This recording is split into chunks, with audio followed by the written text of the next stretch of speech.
What's going on, friends? It's Anton Daniels, and I gotta have a conversation with you guys about Tiege Hanley because you see how the sun is hitting me. This is no finesse, no makeup, no filters, no none of that. This is 100% Tiege Hanley. I use it in the morning as soon as I get up, right after I pray and brush my teeth, jump in the shower, and I'm hitting the streets because you never get a second chance to make a first impression. So even though they're giving you 40% off your first order, 20% off for life, even though you may get a free gift, forget all that, right? Because we would do this even if it was full price because it's worth that much. I'm in the streets, I'm kicking it with people when I see Dusties everywhere. You don't want to be them. You want to separate yourself. And the way that you separate yourself is self-care. Ladies get it for the fellas. Fellas don't wait for the ladies to get it for you. I'm about to hit the streets right now and I'm feeling confident. I'm feeling great. I mean, I already got confidence, but to have that extra boost of confidence, knowing that you've taken care of yourself and you set yourself apart from all of the rest of the sheep that's walking around making bad decisions on a daily basis. And it's reflected in their actions. It's reflected in the products that they use. It's reflected in the people that they follow. And so if you're trying to level up, if you're trying to make sure that you look good, they're going to send you the pack. They're going to give you all of the instructions on how you're supposed to use it. Then make sure you get your Tiege Hanley. Again, 40% off your first order, 20% off for life. Get your free gift. Make sure you tap in with your boy Anton Daniels because Unc is never going to lead you wrong. I would never have you use a product that I don't use myself. Again, they've been rocking with me for a long time. Make sure you get your Tiege Hanley. I love you. I appreciate you. I'm going to holler at you guys later.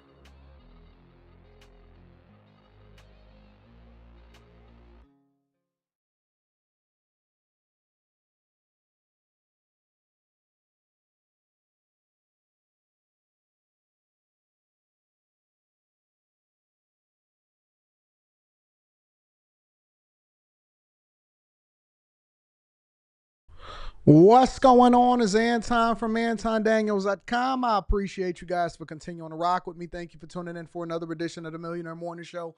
I am your host, Anton Daniels. What up? What up? What up? What up? What up? What up? What up? We are in the building.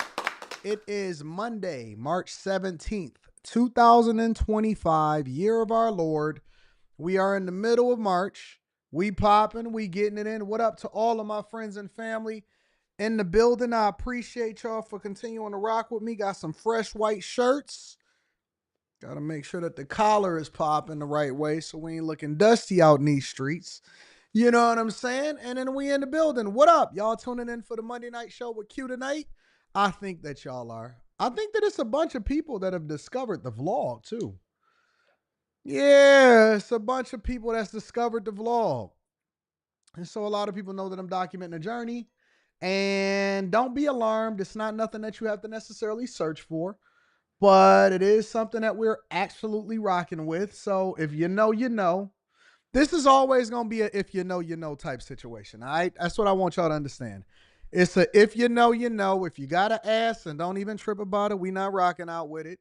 We just going to let y'all stay over here at the Millionaire Morning Show. It's a bunch of people that segmented based off of how they discovered me and what content that they're interested in. It's some people that's on after hours that's not necessarily familiar with Millionaire Morning Show, or some people that's familiar with the Millionaire Morning Show that may not be necessarily familiar with after hours. The Anton Daniels channel, that's going to do what it do. And then the vlogs, we taking it all the way back to when I first started on YouTube. And that's exactly what we've been doing. So shout out to everybody that's been participating with the platforms. We appreciate you. We love you. Hopefully you get in the gyms. If you have not already, make sure you tap into the Patreon. Link is in the description as well as pinned to the top of the chat. We got Stock Club coming up this week, so that's going to be awesome. But let me just say this. Let me say this really quickly, File. All right? I just want to have this conversation with y'all really quickly. If you're not living it, I think that you are going to fall behind at the wayside. No, I am not using StreamYard.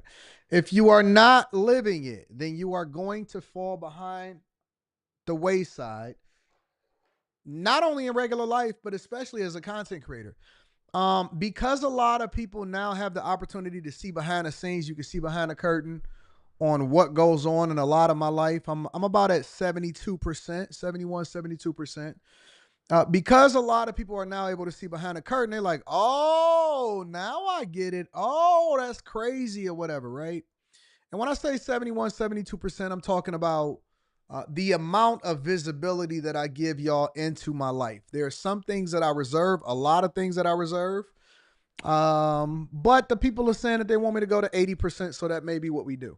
But the point that I'm making is that in the 80s, we had this thing called living like a rock star, right? And I'm not talking about the party like a rock star. I'm not talking about that song. I'm talking about if you truly understand the 80s, all right, if you truly understand the 80s, is my mic low, y'all? I need to turn my mic up a little bit.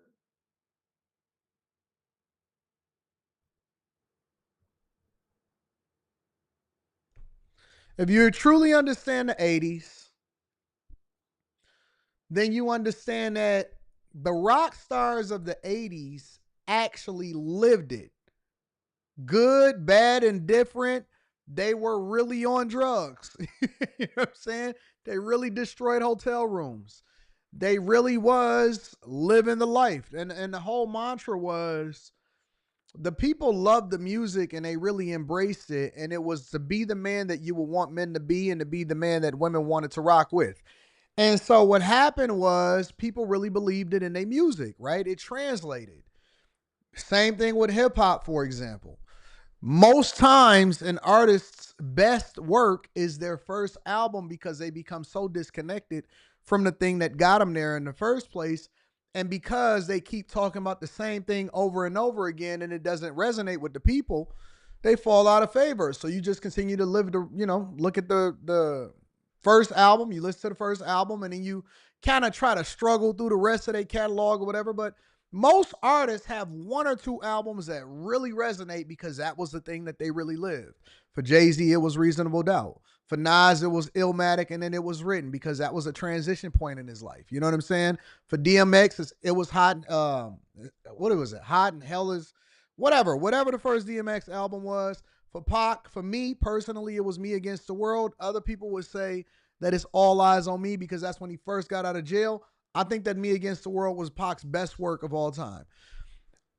But when it comes to content creation, a lot of people think that they can just steal other people's talking points, and that's enough. I'm telling you that people are not, and they fallen away from you just talking because you just talking. You just a content creator, whatever. Whatever it was, even the ones that are relevant, if it got you there, people don't want to hear that no more. They want to see it. They want what you say and what you live to line up with who you are. And so they want more. It's the reason why Trump is so popular is because regardless of where you stand on the spectrum of politics, you know that he's being authentic. You know he really believes what he believes. He feels what he feels. And so you can disagree with him. You can agree with him. But even if you disagree with him, you know where you stand. And you know you can't meet him over here, but maybe we can do business over there. Authenticity is the new currency. Authenticity is the new currency. And more importantly, and hear me clearly, because in corporate America, in business, you need to dress for the job that you want, not the job that you have. You have to live it. You have to truly immerse yourself in it no matter what you do. If you are into spirituality, even if you have problems on this side or even if you're struggling with it, you have to live it. If you are truly a person that's immersed, even your sexual experience, right? When you're in the bedroom or whatever, you can't just go through the motions. You got to actually be there. And that's the thing that creates the most euphoric moment. You got to truly be immersed in whatever it is that you got going on. If you are trying to get into corporate America or you trying to level up in corporate America, you have to truly immerse yourself in it. The reason why women are not as successful in corporate America as men are is because men live it. They will forego everything else in their life and just immerse themselves. They will eat, sleep, live, and die, whatever it is that they do for a living. And that is the thing that then excels them. They got to network, they got to market, they got to immerse themselves in it, they got to go back and forth or whatever. They live it. They embrace it. They become the thing that they really, really want to be. You have to live it. When I do my conversations on the vlog or if I'm doing Patreon stuff, I don't tell it to you unless I'm actually showing you the results. So I show my receipts. I live it. I'm really in it. When y'all talking about all of these relationships, I don't believe that people can be a life coach at 20 something years old. You ain't been through nothing. You don't know what it means to suffer. You don't know what it means to lose something. You don't know what it means to lose people. You don't know what it means to lose a love. You don't know what it means to be a father, be a mother, grow people up. You don't know how to balance what goes on in your regular job from this, and you know that your woman want to spend more time with you, but you can't spend no more time with her because I got to go and chase this bag. How do you balance that out? How can you give somebody advice because you took a class in school? And school is not enough. You need college because it's the thing that gets you in the door, but the thing that allows for you to be successful is whatever it is that you do for a living. So what I'm telling you is that even, especially when it comes to content creation, people want to know that you live it. You Artists that create the best music is really immersed in whatever it is that they're doing at that time. If it's party music, they may be in a Ibiza, they may be in a club, they may be doing this, they may be doing that. The people that make the best dance songs are the ones that's in a strip club all the time, right? The people that truly understand the nature of a woman surround themselves and understand what women are dealing with or what it is that they're having a conversation with, and that informs you how to react to it. If you're speaking about a city, some of y'all don't even know what's going on in your own city. You're not even a tourist in your own city. If I ask you for directions or ask you what the popping space is or what the restaurant is, you would give me something that was going off on Instagram because you don't know. You don't know where people are really at. You don't know what's opening up in your city. Most people that live in Detroit don't even know how to get around downtown. That's the honest to God truth. Most people that live in Detroit don't even know how to get around downtown. You don't even know what's great about y'all cities because you're not even really there. All you do, most people, and this is cool. Listen, if you just want to be a regular person, that's cool. Most people go to work, come home, and now it's so bad that they don't even leave home. They just work from home and then they just stay home all day, every day. They don't know nothing that's going on. And if it ain't on the internet, if it ain't on TikTok, if it ain't on Instagram, if I'm not telling you what's going on, then you would never know about it because you have not been outside. You think that it's okay to just send a DM and that's the end of the conversation. It's not. You got to go outside and see what's really happening. How do you know what the conversations are? How do you know how people are really voting? A lot of people were so surprised these last couple elections that, oh, it went this way or he won every single swing state. I knew exactly what the election was going to be because I knew what the sentiment of the people were. I'm outside here, I'm outside there, I'm traveling, I'm talking to people. You know what? This is different. He not only going to win, he going to mop the floor with her, and he going to win the popular election. And boy, was I ever right. When you're out here in the streets, when you're out here participating, you at the restaurants, you at the bars, you at this, you at the games, you this and that, and so on and so forth. It's different. It's a different experience. And more importantly, I would encourage you guys to live life. This is life. Life is human interaction. Life is losing and winning and ups and downs and what suffering and coming through victorious. It's not enough to just give people the information anymore. You gotta show them how you got through it. You gotta show them your struggles, your issues, your problems. You so scared. I am the type, I will walk around all day long and I don't see nobody around me and I'm talking to the camera or whatever. They gotta adjust around me, not me the other way around. People adjust to me, not the other way around. I don't get shy, bashful, none of that stuff. I'm confident in what I'm doing. You know that you're watching greatness if you see me in person. That's why you're going to come up and introduce yourself. You have to move with the level of confidence, knowing that it's not, listen, we don't care about the presentation layer. We want to know what's really behind the scenes now. And that's what you're getting from the vlog. You're getting the behind the scenes. Now you get to see what it is that I do, how I prospect, me knocking on doors, how I get certain deals in real estate. You get to see the cars. You get to see the interaction with me and women or my wife or how I deal with my daughter. You get to see me travel. You're seeing a lot of it. Authenticity is the new currency. I'm telling you. If you are not hearing me, hear me very, very clearly. Authenticity, even if even if you're suffering, even if you're going through it, even if you're successful, don't just show the good parts, show everything. And it's the way that you learn. It's the information that you take in on a daily basis, the interactions that allow for you to speak with certain subjects. That's why I'm so passionate when I talk about certain things, because sometimes I'm trying to get stuff over to you and you can't hear me. And I'm like, why don't they get it? Why don't they get it? How come they don't understand? All you got to do this or all you got to do that. Because I'm living it and you listening and you sitting in your basement and you like, he don't know. Okay, well, you keep doing it your way. Keep doing it your way. This is how you get more customers. This is how you deal with women. This is how you network effectively. This is how you grow. These are the books that you need to read. This is the problems that you need to have in order for you to suffer through it to get to it. It's not about being perfect. It's about seeking perfection. You can't seek perfection. You can't get to the spaces that you're supposed to be in if you are not willing to put yourself out there and take the risk. Now, I'm not telling y'all to go out there and get it bust down for a real one. That's a different type of risk. You might catch HIV.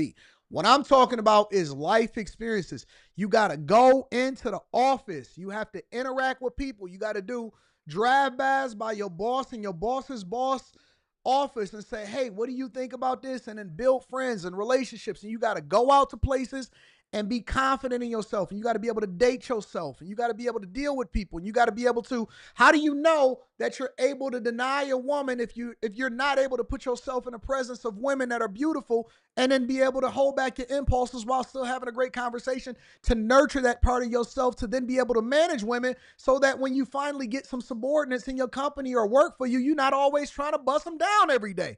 Now you can leverage them differently because you're used to being around a bunch of women and you don't necessarily have to bust them down in order to be able to be a boss or to have some kind of overage or privilege or whatever like that. You have to interact. You gotta go outside. Go outside. Go outside. Go outside. And some of y'all gonna listen to this and you're gonna say, no, I don't really care. Oh, you ain't got to do all that. I just want to live in the country away from people. Move to the city. Go into the city. Go into the office. Be honest with yourself. Put yourself out there. Deal with people. Ladies, how is a man going to find you if he don't know where you at? If he never interact with you? Go to church. Go and have new experiences. Oh, I hate the church. The church did this to me young. But you 40 now. You ain't been to church since you was 13. It may be different. You may have to find a new church home. Hey, go and interact with these people. Go and interact with these people.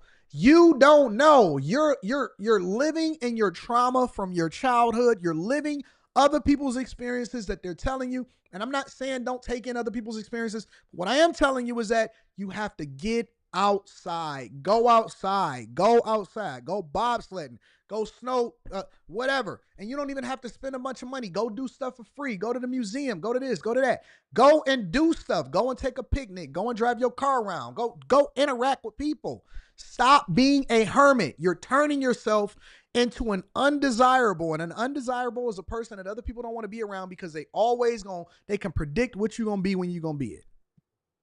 Go outside. Go outside.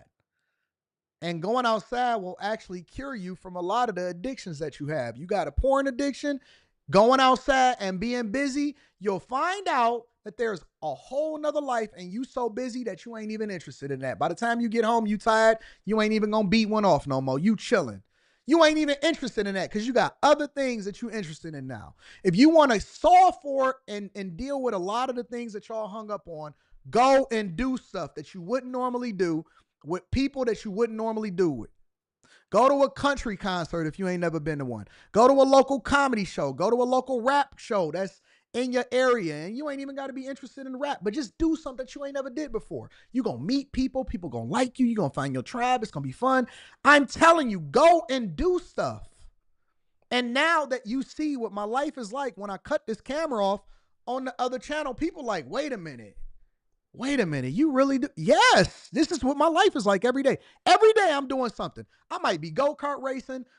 Listen, this week, I think I'm going to go to a G League game. No, y'all, Anton only sit court. I sit courtside at the NBA games, and I go to the G League games because it's more fun watching the G League games because them dudes is trying to really make it to the NBA, so they playing with a lot more passion. Go outside. I go to soccer games. I go to baseball games. I go to everything. I do anything and everything. I am the man of yes.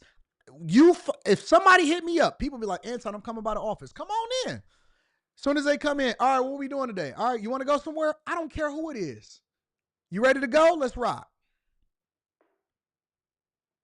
I'm always going to be outside. Always. In order for me to not be outside, you're going to have to cut my legs off. Go outside. It is more fun that way. I'm telling you. I'm telling you. All right? Just a little bit of inspiration, hopefully, for you guys so that I can incentivize you to do something. And if you are a content creator and you just talking talks, often talking points, I'm telling you, it's over for you. It's over for you. People want to see that you're really successful. They really want to see the results. They want to see your properties. They want to see your job. They want to see how you're successful. They want to see your interactions. They want to see how you network. They want to see you interacting with people in real life. You're going to have to really bring it, because even if you're not showing it on camera, we can tell by the time that you start talking about it on camera that you don't know what you're talking about. I know you don't know what you're talking about because I'm really out here. Anyways, make sure you hit a like for the algorithm, subscribe to the channel with turn on your notifications. Y'all ready to get started with the show? Let's get started with the show. Let me go ahead and read these super chats and cash apps. I don't tell people that they have to donate. I don't ask for it, but I always like to acknowledge the people that support the platform. First of all, I want to give a shout out to my dog Myron. Says, wish your show was at lunch. I appreciate you, Myron. And shout out to my dog Mike That Dude. Shout out to Mike That Dude. I appreciate you. Thomas Riley, I also appreciate you on Cash App. Shout out to all of my friends on Cash App. Also, let's go with AR Smitty. AR Smitty says, seeing you on Schoolcraft in Southfield took me back. Got to take my daughter there this weekend. Oh, y'all seen me at the skating rink this weekend. See, they didn't know that I skate.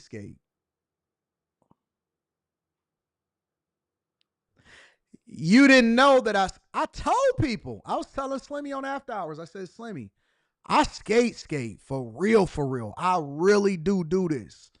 I don't know if you know, Usher ain't got nothing on me. Usher ain't got nothing on me. Slimmy said, for real? I said, Slimmy, I really do skate for real in real life. If y'all want to see, y'all can go watch the vlog. Go watch the vlog. I really do this. I'm everywhere. I drive, I skate, I fly, I do it all. So, Slimmy, you're going to have to show up on them skates. Let me see what you got, big dog. Chuck Gibson is in the building. Chuck says, yes, I get down on if you want to see me dance, and just come on the skating floor and we can have it. I might have a skating party. I'm going on a skating tour. Chuck Gibson says, hello, Anton. Do you think your employees on Monday night and after hours work energy max chores? Well, y'all, we gonna see. We gonna see. Showcase Classes says, good morning to Anton in the chat. Thankful to begin the week with you. Shout out to my dog. I appreciate you, bro. Samuel Crutcher in the building. I appreciate you, Sam. Mr. Lot in the building. Do y'all know that I made Mr. Lot move downtown? I made Mr. Lot move. Mr. Lot was all out in the suburbs around all of these geezers and stuff like that, where they keep their lawns nice and neat. I said, Mr. Lot, what you doing, bro? If you don't get down to this city with me, because he was like, yeah, man, I had a great experience. Man, always coming down and all of that. I said, Mr. Lot, if you don't get down into the city and start experiencing life down here, you out there as a man, ain't got no responsibilities, ain't got no nothing, making all of this money, and you ain't in the city, man, if you don't get down to the city. Mr. Lot was like, I bet.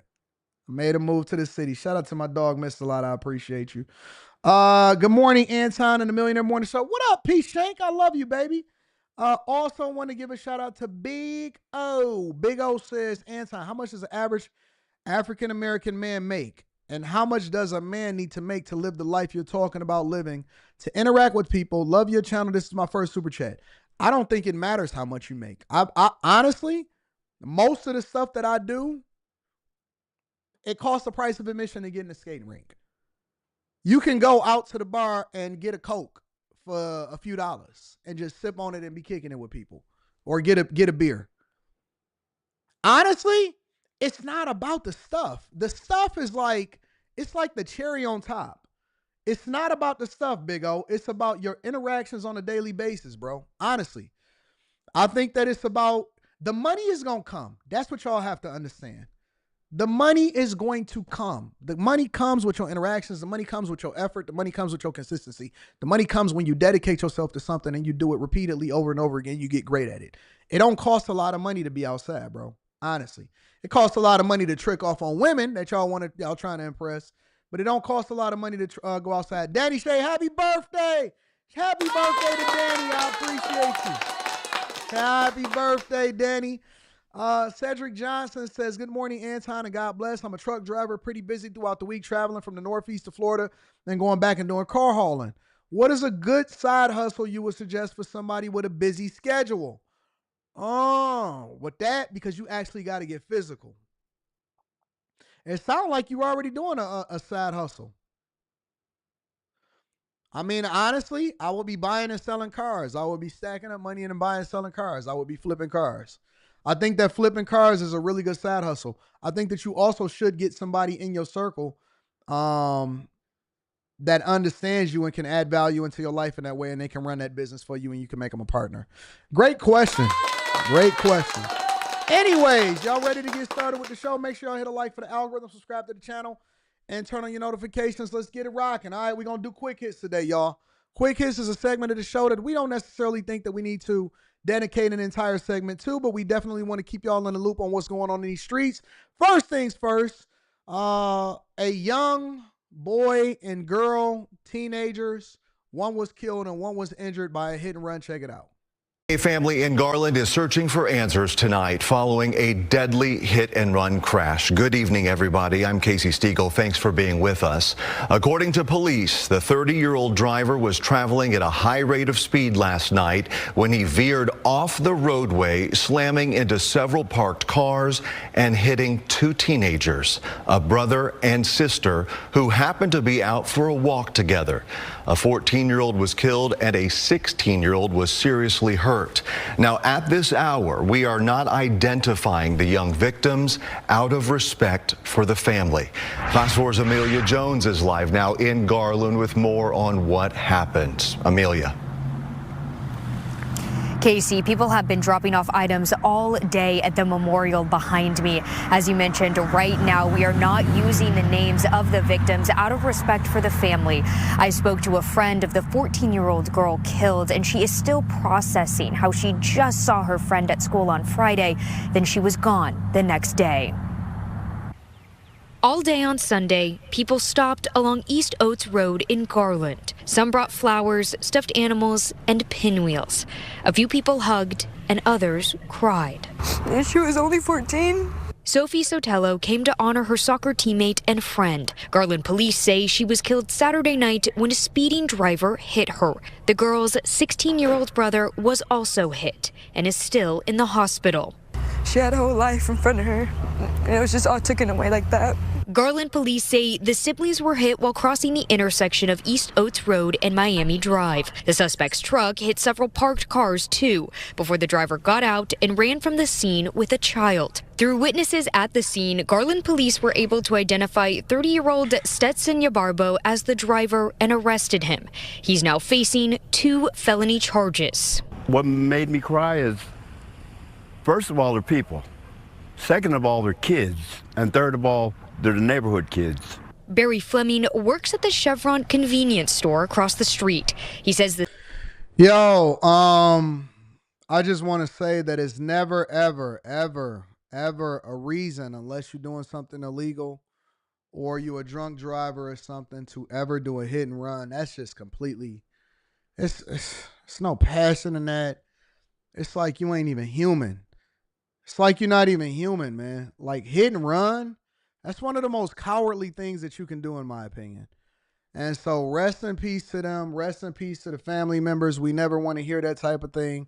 But hug your people, man. You know, I was telling somebody the other day, I said, we spend too much time with the people that we know, focusing on the things that we don't like about them and trying to change them.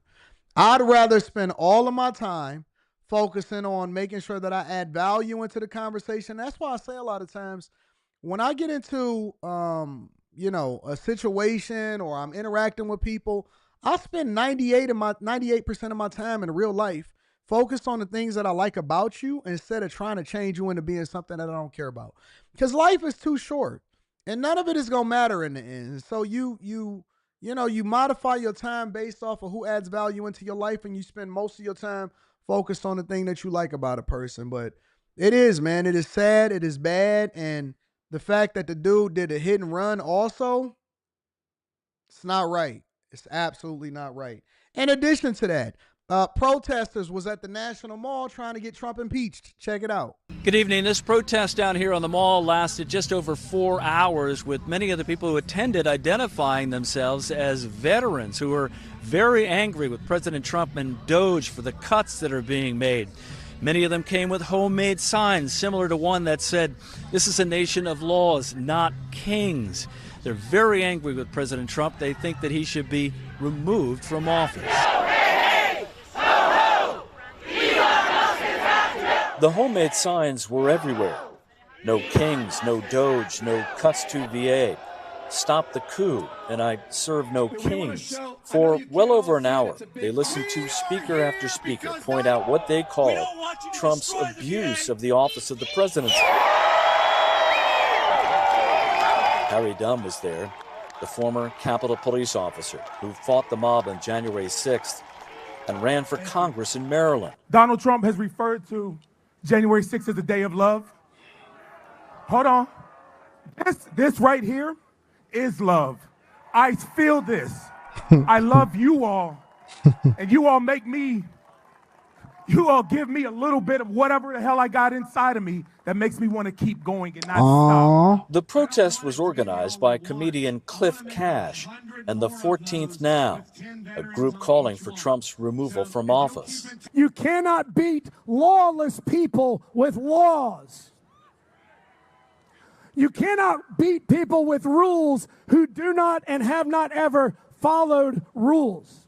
At times, the crowd broke into chants. I'm down here for everybody on that wall. I'm down here for all the veterans. I'm down here for America. I'm down here because this needs to be done. I'm here in solidarity because what's happening to our country is not right. They don't look like veterans to me. That don't look like a veteran. It may be. I have no idea. That does not look like a veteran to me. And again, I could be absolutely off. I could be wrong.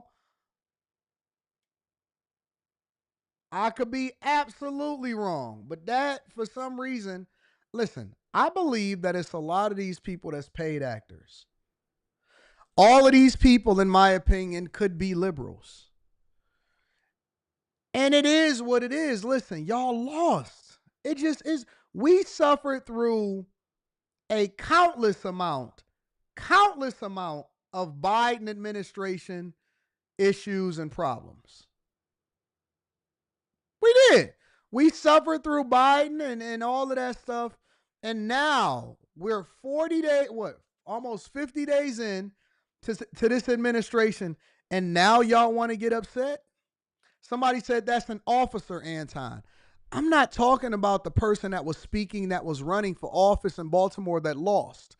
I'm talking about the majority of people in the crowd do not look like veterans. And if they are, I'm sorry. We cannot continue to subsidize the federal government and tell these people that it's okay for us to give money away for a bunch of stuff or a bunch of people that are not doing their jobs that's inside of the federal government. And just because you're upset about it does not mean that we're going to stop doing what it is that Trump is mandated to do from the American people. It is what it is. Now, I do support their right to protest. I support their right to go out there, especially for the people that don't have jobs or don't have anything better to do. I do. I think that a lot of these people, Jordan, are crisis actors. I think a lot of these people are crisis actors. What does being an officer have to do with the cuts that's being made as far as the fraud, waste, and abuse that's happening in the federal government? That has nothing to do with anything. Nothing to do with anything. Trump is more patriotic and he's done more for the American people in his 50 days in office than Biden did the entire 4 years already. But I support their right to protest. If you don't have nothing better to do, if you want to mobilize, if y'all take y'all time out and y'all losing money or you ain't got no job or you just chilling and you want to go out there and protest, I think that y'all should be able to go out there and do so. Anyways, that was what was happening at the National Mall. And then last but not least, a black community in Ohio is arming themselves after a neo-Nazi rally. Check it out.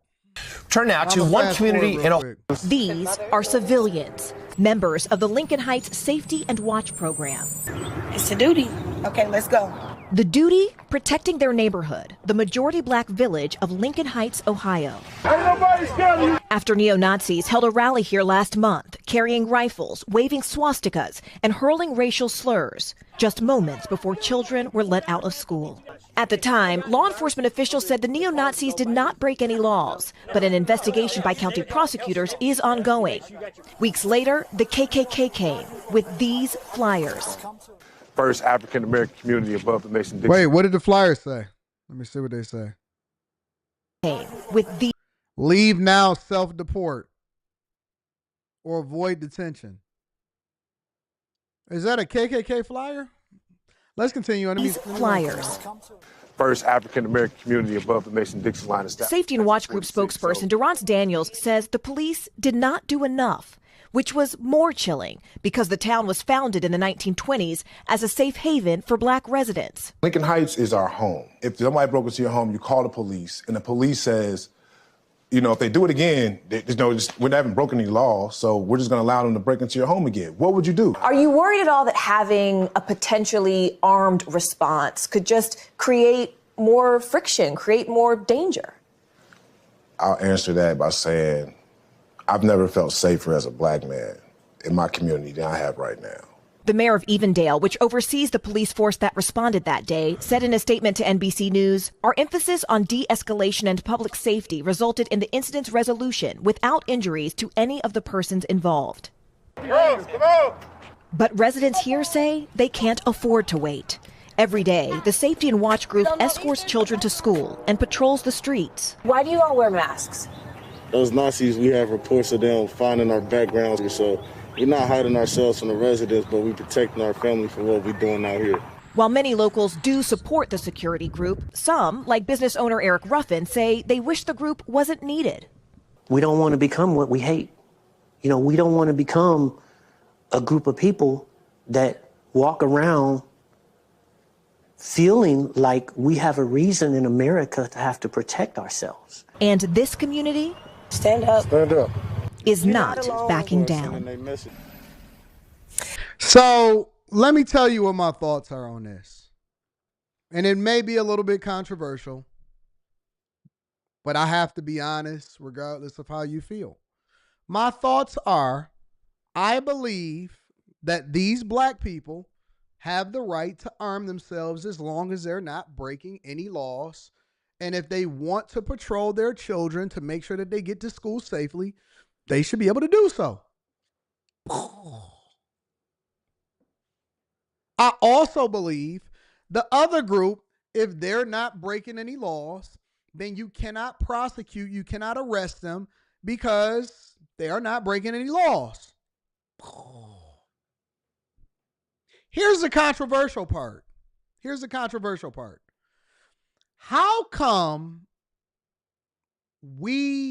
I'm not going to say we, but the community, how come the community only mobilizes when they see white people with signs?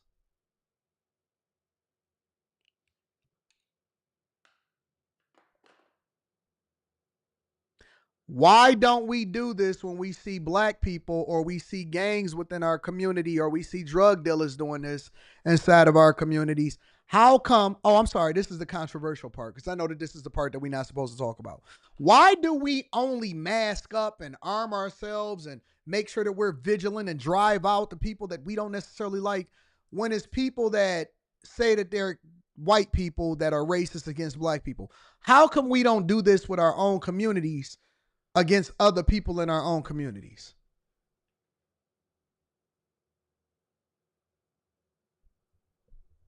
That's all I'm asking.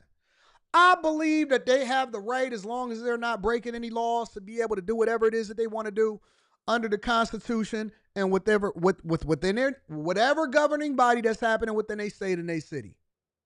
What I'm trying to understand is, why is it only a problem when white people is showing up with signs? I ain't going to dig too deep into it. Ladies and gentlemen, that is your quick hits, all right? Let me go ahead and read some of these super chats, and then we're going to go ahead and get started with the show. Let's see what we got here. Snacks is in the building. Snacks says, big bro, I appreciate you. I've been looking at you ever since the days with them B-Knicks. You doing good, big bro. Shout out to you. I appreciate you. Lee Barton is in the building. Says, what's good, Anton? I enjoy watching your show live. I'm finally off third shift and working morning shift. Now I can tune in more. Shout out to you, Lee. I appreciate you. I need your DD214 VA ID. I appreciate you, C. Langley. Stephen Ortiz. There was an ex-Army general assigned to fix the VA back in the Obama administration. When he tried to fix the VA, the Obama administration removed him. Oh, I wonder what he did to get removed. Took the girls down to D.C. this weekend and saw that. Also, I spoke to some relatives. They say they have unknown Doge agents in the federal office. Tracy Clark says, Anton, I agree with you. The reason I don't believe that they are veterans is because I am a veteran, and whenever I introduce myself or make a comment, I let people know that I am a veteran. They never stated they were a veteran. I think that a lot of these people are paid actors, honestly, or raging liberals. You can beat the lawless with laws, but also we need gun control. Shout out to N8, I appreciate you, or Nate, I appreciate you. Thank y'all. Make sure y'all hit a like for the algorithm, subscribe to the channel with turning on notifications. Lord, bless this live stream to be fruitful and to multiply, or to at least incentivize people to do the research, to inform themselves, and to become successful so that they'll understand exactly how it all comes back to the money. We love you. We appreciate you. We ask for everything in Jesus' name. All right, y'all. Let's continue on with the show. All right. First things first, Trump. Deportation, judges blocking orders. That is what's happening in the news or over the weekend. Trump invoked the Aliens Act. It's something like the Alien Invasion Act or something like that, right? And basically it was a way for him to basically show that we are being invaded, or we have been invaded by illegal aliens, specifically gang members like Tren de Aragua, and we need to be able to invoke this act to expedite the process to deport illegal migrants that are a part of gangs. And liberals have a problem with that. Make sure y'all hit a like for the algorithm, subscribe to the channel, and turn on your notifications. This is what's going on. The Alien Enemies Act dates all the way back to 1798. It's only been used 3 times in U.S. history. The last time was during World War II, when Japanese Americans were sent to internment camps. That move, of course, already sparking some legal. Let me stop and say, baby girl kind of nice looking. I like her. I like her. She looked good. I like what she got going on there. Okay. Challenges. And one of those challenges has already worked. Eyewitness News reporter Tim Caputo joins us now with those late-breaking details. Tim. Jory, Michelle, it is clear the U.S. is not in a war right now. This isn't necessarily a loophole, but maybe kind of a workaround from the Trump administration. Clearly, they're making some moves, trying to claiming the U.S. is being invaded at this point by Venezuelan gangs, and that's why they're invoking this rarely used act. But within 2 hours of this announcement this afternoon, a federal judge blocked it with a temporary restraining order. Now, the White House claims the Venezuelan gang Tren de Aragua, or TDA, is perpetrating, attempting, and threatening an invasion or predatory incursion against the United States. And yes, while there have been arrests of TDA gang members in Colorado and in New York in the last year, many view this move as an attempt by the Trump administration to accelerate deportations. A federal judge. So, just a question, couple different questions here. First question is, you can't get a judge to do nothing when it comes to expediting immigration or to move faster through the immigration courts and getting things done and all of that. But you're telling me that within 2 hours, because a lot of these judges are liberal, they are appointed, within 2 hours, they're able to try to get a temporary restraining order against Trump from deporting illegal migrants that are a part of gangs outside of the United States of America. Where they do that at? So within 2 hours of Trump declaring this act, they are able to get a judge to input a temporary restraining order against Trump from deporting people that have been identified as a part of gangs and is over here illegally. Okay, just want to make sure that we're on the same page. This afternoon, shut it down before it really ever began, even ordering planes that were carrying non-citizens that are literally in the air right now to turn around and return to the U.S. Even before the Trump administration announced it would invoke the Alien Enemies Act of 1798, there were signs this was coming, and there were questions about the legality. It's never been used in this circumstance before. The terms of the statute require that we're at war or that there is an invasion. Many of the executive orders have used the word invasion, I think, in part to prep for the possibility of using the statute in order to deport people. But you'd have to have a judge who agrees that there is an invasion under the statutory definition and that we are looking at enemy nationals. So this temporary restraining order issued by the judge just minutes ago puts those deportations on hold just for 14 days. ICE will keep those non-citizens in custody until the lawsuit makes its way through the courts. The ACLU were the ones who actually brought this to the attention of the courts, claiming those Venezuelans being deported are actually being sent to prisons in El Salvador, not their home country. The Trump administration, not surprisingly, already responding, claiming the president's Article 2 powers give him the power to unilaterally deport anyone who poses, quote, a significant threat to the U.S., clearly something that'll go through the courts for the next days and weeks to come. Well, in the meantime, okay, because I want to make sure that we all on the same page. In the meantime, the Trump administration said, that's nice. We still going to get these people up out of here. And they completely ignored the judge's orders and temporary restraining order. Check it out. Now to the battle over immigration. This weekend, the Trump administration deported hundreds of Venezuelans it says are members of a notorious gang, sending them to a prison in El Salvador. The White House is invoking a little-used but controversial law from 1798. Sources tell ABC News the administration made a calculated decision to ignore a federal judge's directive to turn the flights around. Here's ABC senior White House correspondent Selena Wang. Tonight, the Trump administration sharing this dramatic video from the president of El Salvador showing alleged Venezuelan gang members arriving to his country overnight, marching into prison. The administration deporting hundreds of Venezuelans from the U.S. that they accuse of being members of Tren de Aragua, despite a federal judge yesterday ordering the administration to temporarily cease deportations under the Alien Enemies Act. The president invoking the obscure wartime law from 1798 that was partially used to intern Japanese Americans during World War II, allowing the government to deport non-citizens without due process. The judge saying during yesterday's hearing, any plane containing these folks that is going to take off or is in the air needs to be returned to the United States. Never. The president of El Salvador posting, oopsie, too late, in response to an article about the court order. Sources tell ABC News the Trump administration made a calculated decision to ignore the judge's ruling to turn around the flights because they were already over international waters. But in a filing today, the Department of Justice claiming some gang members subject to removal under the act were deported before the court's order. I'm trying to understand, why are you guys so heavy on trying to keep people here that's not supposed to be here? First, they're not supposed to be here. They crossed over into this country illegally. They should be deported. Secondly, they've committed a crime inside of the United States of America. Third, they've been identified as gang members. 3 strikes over in California, you could get a life sentence. You can get 25 to life as an American citizen under the 3-strike rule. Why are you guys so heavy on fighting for people that don't even rock with you?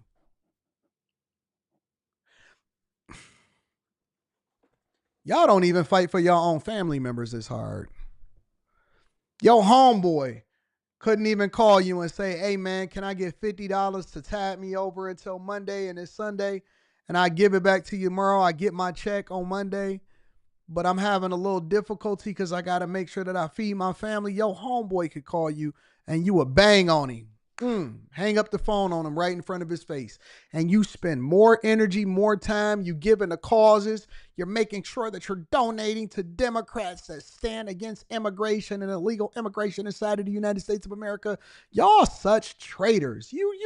Y'all some hoes. Straight up. That's how we gotta put it. That's how we gotta describe it. Y'all some hoes. All of these people, we ain't even gonna say you treasonous. You a hoe. That's what we used to call them back in the day, before the internet, before we got on the internet, we all got all of this stuff. You's a straight up sucker. You's a hoe.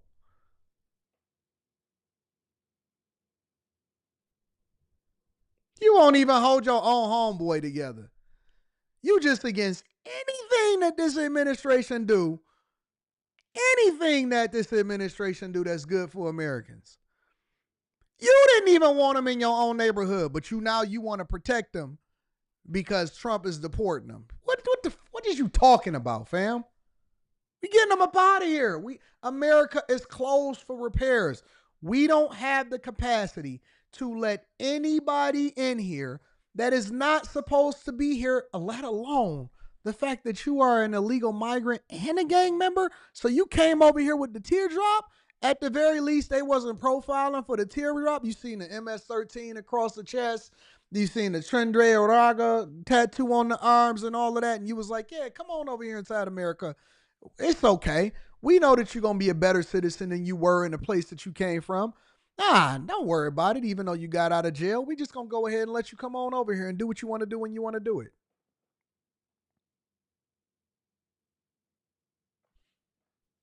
The White House saying Tren de Aragua is a direct threat to the national security of the United States. These heinous monsters were extracted and removed to El Salvador, where they will no longer be able to pose any threat to the American people. They never should have been allowed into our country in the first place.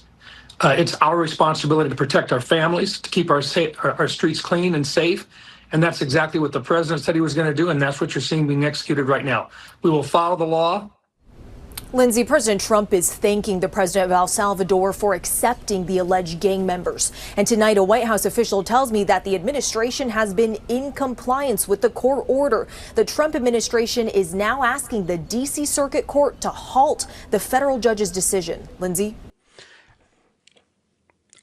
I don't know where do we breed so many traitors inside of the United States of America? Where did they come from? How do we get so many people that hate America? Why do y'all hate this country? What did this country do to you to cause for you to be so against it that you would actually spite your own self, spite your own neighborhoods, hate your own situation? This is literally the definition of an incel.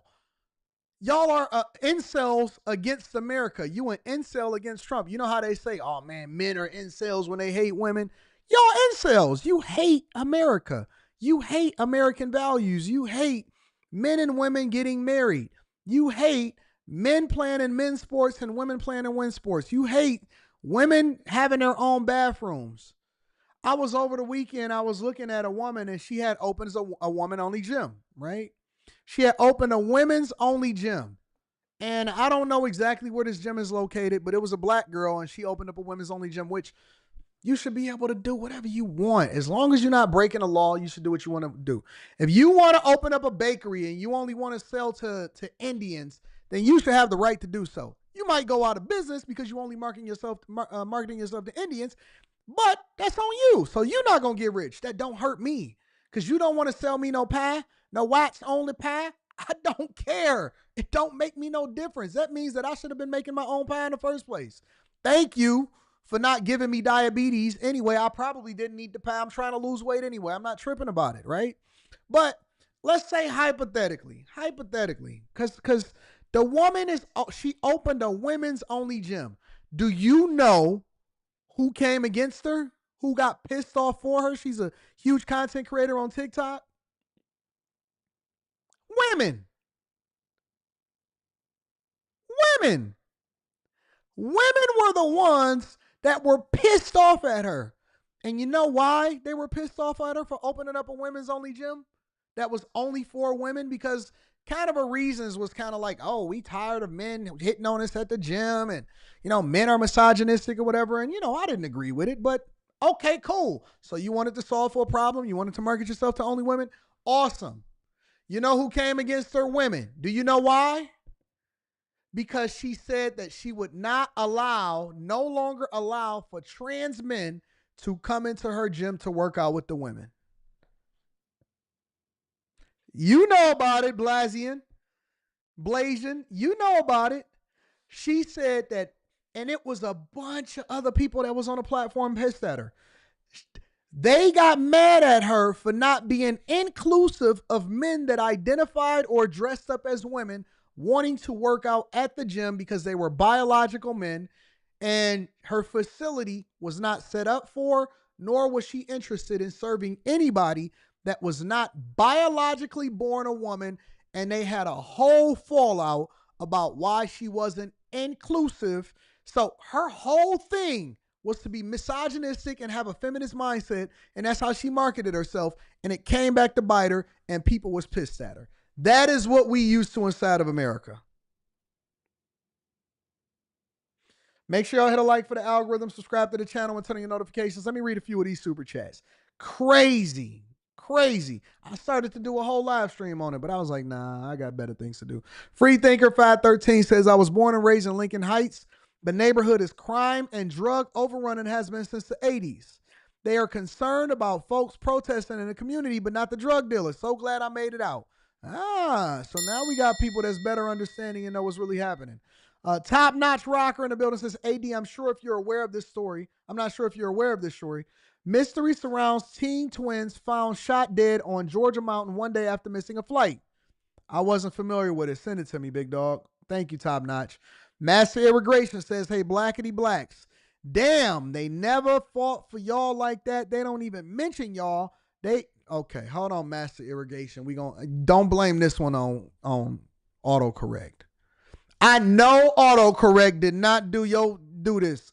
You was just typing. I know you didn't do text to speech because they don't print out like this. Look at your words. Look at your words. Master. Because sometimes we gotta reset. Master. Hey, blackity blue. Damn, they never fought for y'all like that.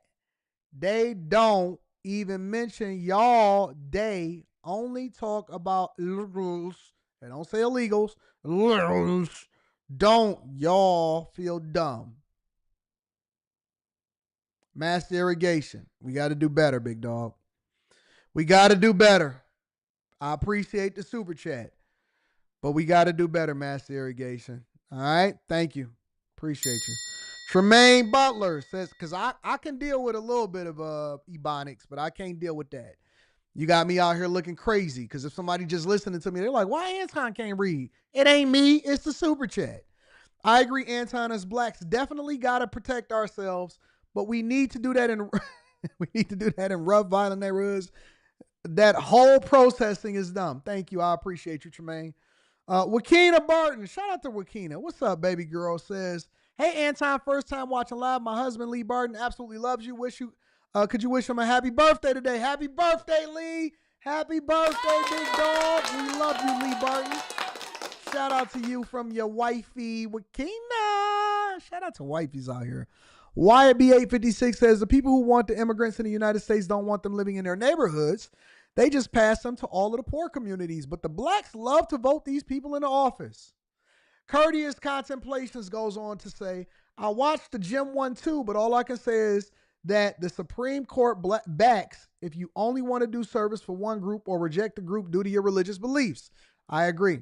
So I think she should be able to do whatever she want to do inside of the United States of America. But it just shows the hypocrisy. Make sure y'all hit a like for the algorithm, subscribe to the channel, and turn on your notifications. Let's move on to the next part of the show. So, Stephen A. Smith, speaking of deportations, decided that he wanted to interview Tom Homan. I have not watched it yet. I know that y'all sent it to me, and I said that I'm going to review a bit of it on the Millionaire Morning Show. Let's find out what he got to say. Stephen A. Smith Show. My next guest has then in 2017, he was appointed. Let me also say this before we get into the interview. Stephen A. Smith got to the bag. Recently got a $100 million contract. I think it's for 5 years. That was right before LeBron was yelling at him on the court. Hey, salute to Stephen A. Smith, man. Straight up. I'm no hater.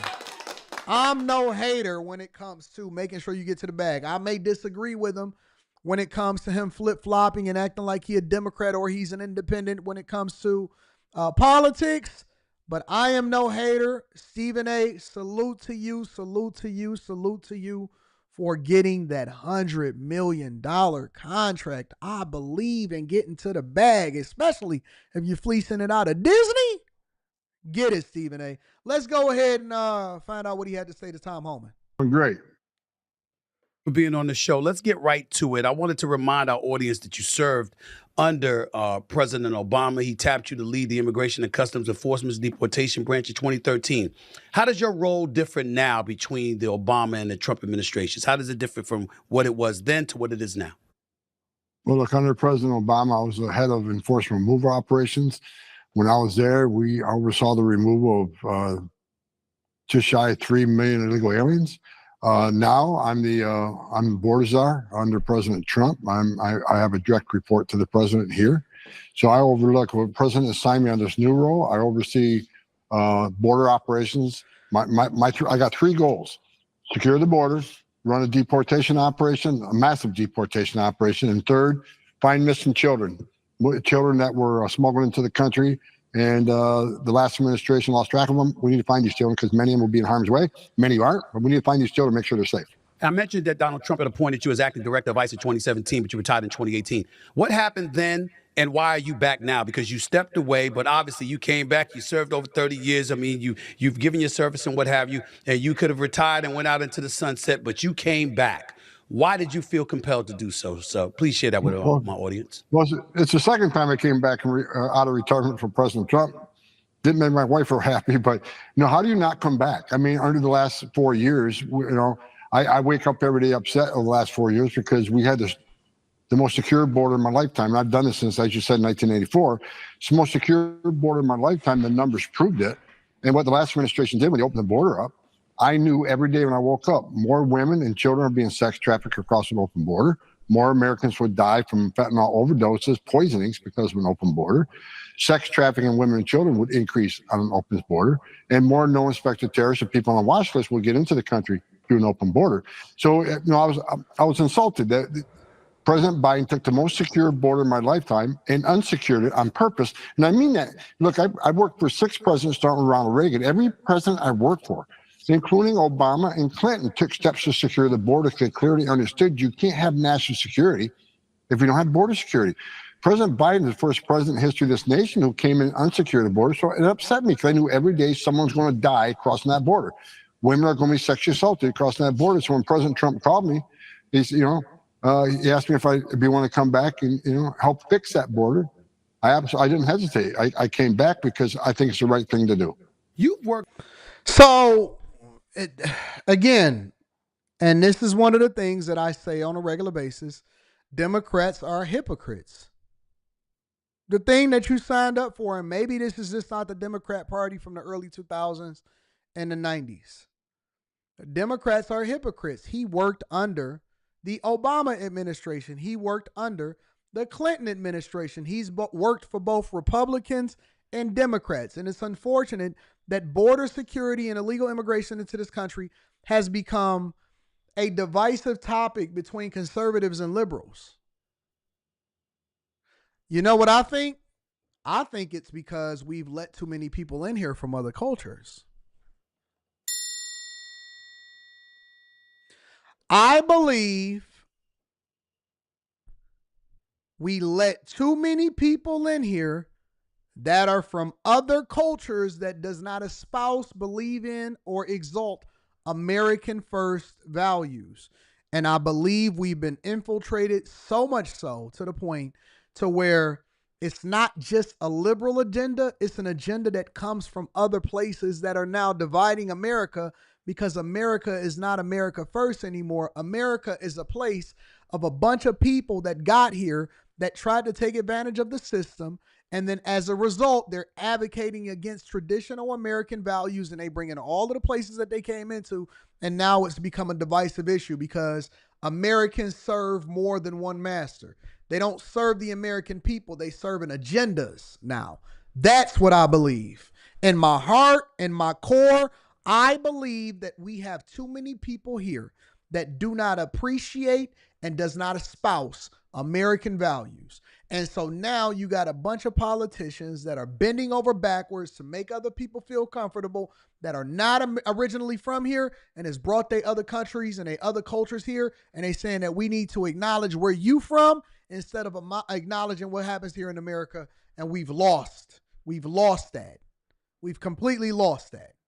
Obviously doing what you've done, it spanned decades. So obviously one could easily surmise you have a lot of intel. You have a lot of access to information that the average American citizen may not know or what have you. Let me ask you this, and I don't mean to ask it politically, but I'm asking it this way. Have you received any kind of explanation as to why former President Biden literally went against what former President Barack Obama did during his presidency? And the numbers show he actually deported more immigrants out of this country than Trump did. Yet Biden comes into office in 2020 and he went completely against what Obama had done. You ever received intel explanation as to why he did that?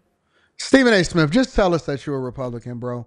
You ain't got to parade around like, oh, I'm an independent that votes Democrat, leans more liberal when it comes to what I think people should be able to do, but I'm conservative when it comes to my dollars.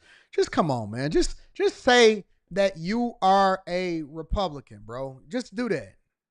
You know, that's a great question. You're the first ones to ask me that question, right? Now, I surmise, I have an opinion that I think this administration thought these millions of people are going to be future Democratic voters, but one of the things Biden also did, in addition to destroying all the programs we put in place to give us the most secure border, he overturned the Trump census rule, which means millions of people they released in sanctuary cities will be counted in the next census, which is going to result in what? More seats in House for the damned. So I truly believe they saw a future political benefit from this.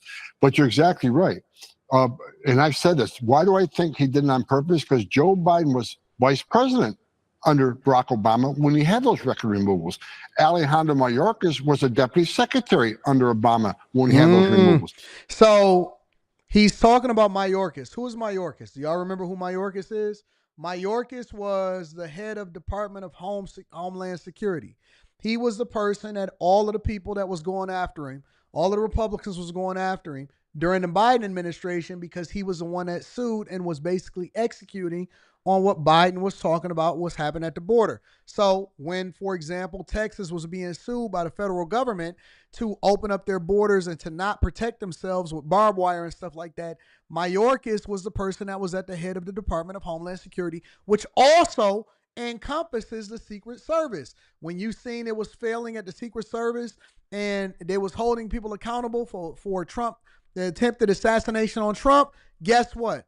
Secret Services folded under Department of Homeland Security, which he was in charge of and he was executing on Biden's behalf. So when he speaks of Mayorkas, when he speaks of Biden, who was much different under Obama than he was as president of the United States of America, that is the people that he's referring to. I just want to make sure that I add that context. And we had families. We had thousands of families coming across the border every day. How did we stop it?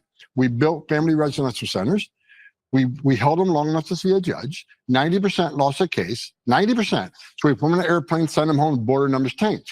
So both those men knew how we solved that crisis. When they came back in, as now the secretary and the president, what did they do? The complete opposite. They didn't detain, they released. They didn't make them see a judge, and they weren't removing them. So they did the complete opposite of what they knew worked under President Obama. Wow. Let me ask you this, though, because you mentioned children on several of your answers already. And I know you mentioned you're trying to find children that were separated from their parents.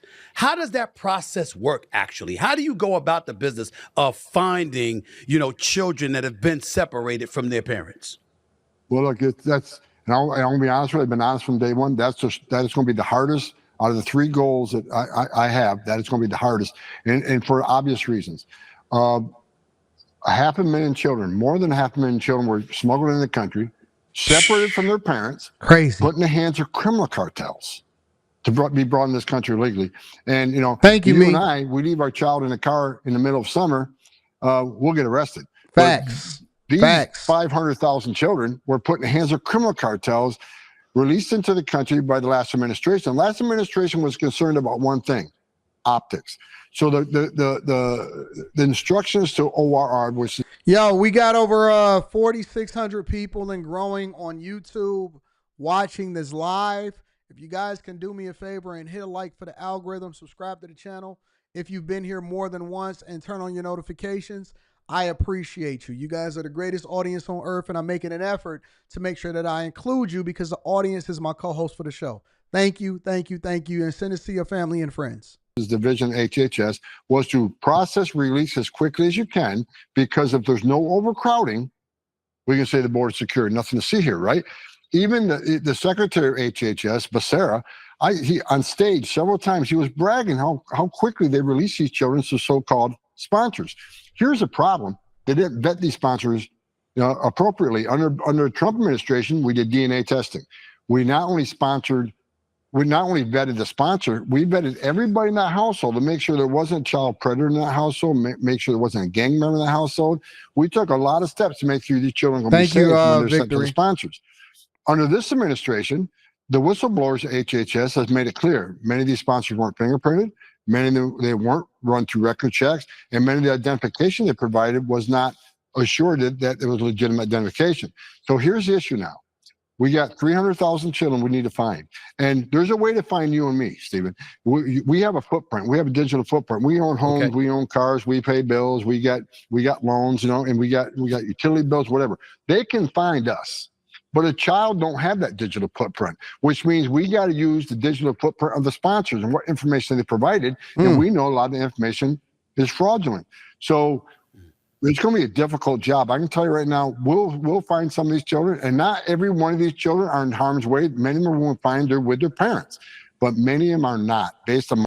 So basically what he's saying is because we didn't vet people effectively, because it was a free-for-all at the border, because there is no digital footprint of the sponsors that the children are tied to, and we were basically running a trafficking ring inside of the United States of America, that it's going to be much more difficult for us to execute on the human side of things and making sure that we find the most vulnerable amongst us in the wilderness, and we have no clue where 300,000 children are, and it could be way more than what we're anticipating.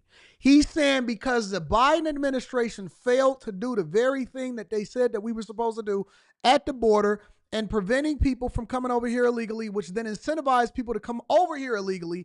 And now, basically, they ran a trafficking ring, and so many people were casualties as a result of it.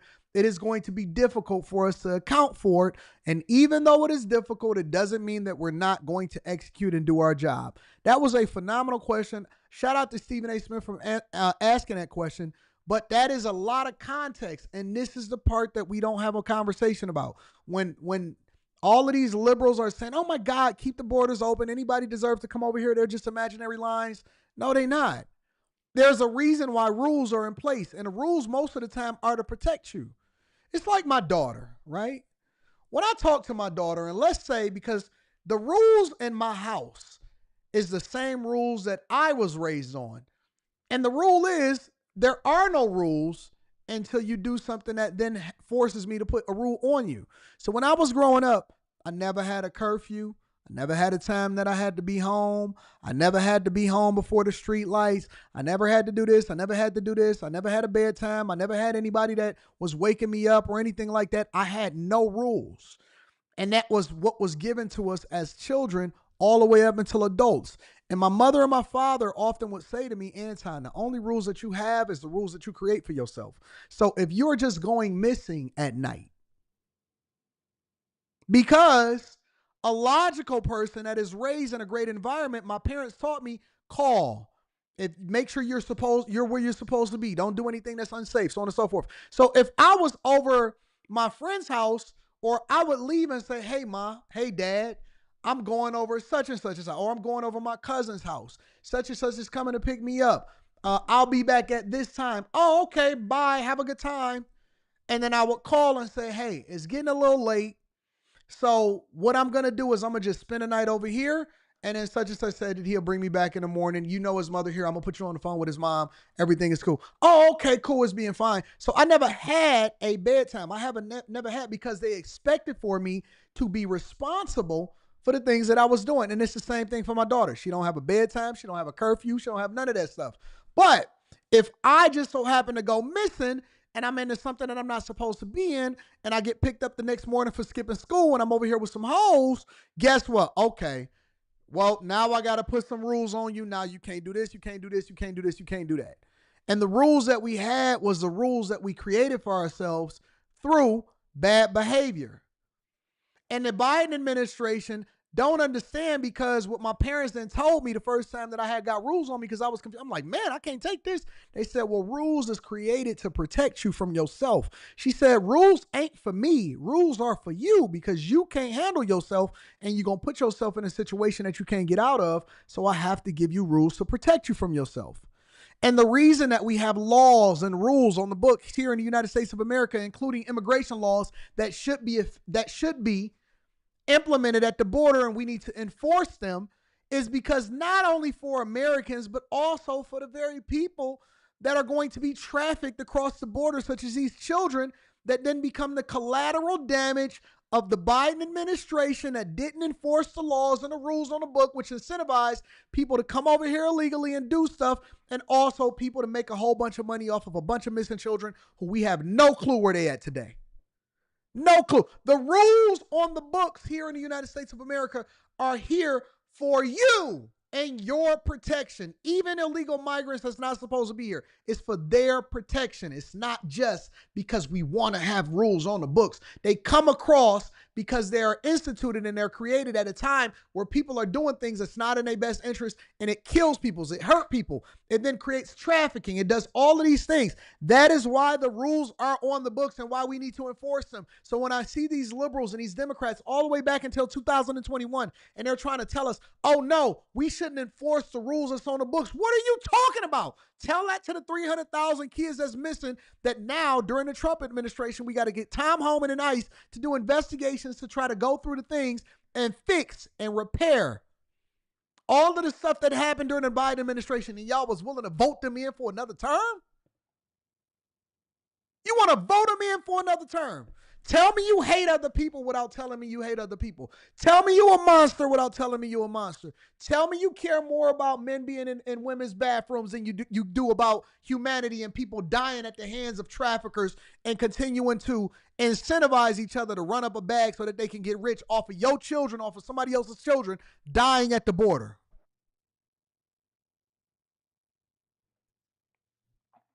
My 4 decades of doing this, many of these children are going to be in forced labor. We already found many in forced labor. Ain't no show like this. Ain't no show like this. Man, ain't no show like this. Can't nobody do what we do over here on A Millionaire Morning. Ain't no show like this. Y'all ain't hit a like for the algorithm. You ain't subscribed. You ain't sending this to your family and friends. There is no show like this. We don't talk to just talk. We not reviewing videos to review videos. We having a conversation so we can show you where it comes back to the money and why humanity plays a role. Ain't no show like this. Going to be in sexual slavery. And so we need to find these children and save them. But that's the hardest part about this job, because of the data that we have is not the best data in the world, but we're not going to give up. President Trump's committed, do everything we can to find these children. Let me get back to you. And they will tell you that Trump is a monster. They will tell you that Trump is racist. They will tell you that Trump don't care about you, and Trump only cares about his billionaire friends. Okay. All right. Listen, if y'all want to go and watch the rest of the interview, feel free to go over to Stephen A. Smith's platform and watch it. Seems like it's a great interview, but I just wanted to review a bit of it because it is 27 minutes long, and I'm not going to go through the whole thing. But shout out to Tom Homan, shout out to the Trump administration, and shout out to Stephen A. Smith for getting to the bag. All right. Make sure y'all hit a like for the algorithm, subscribe to the channel, and turn on your notifications. Let me read some of these super chats, and then we're going to go over to the next part of the show.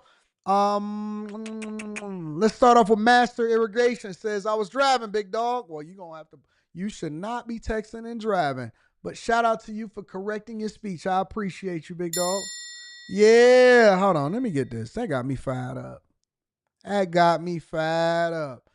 Pookie's friend Ray says, I threw a taco and a torta party for my essays, just in case ICE comes to sweep them up. Urban Singh says, Anton, what time are your lives? Right now, we've been going about somewhere between 10:35 and 10:45 a.m. Eastern. After I get back from Mexico,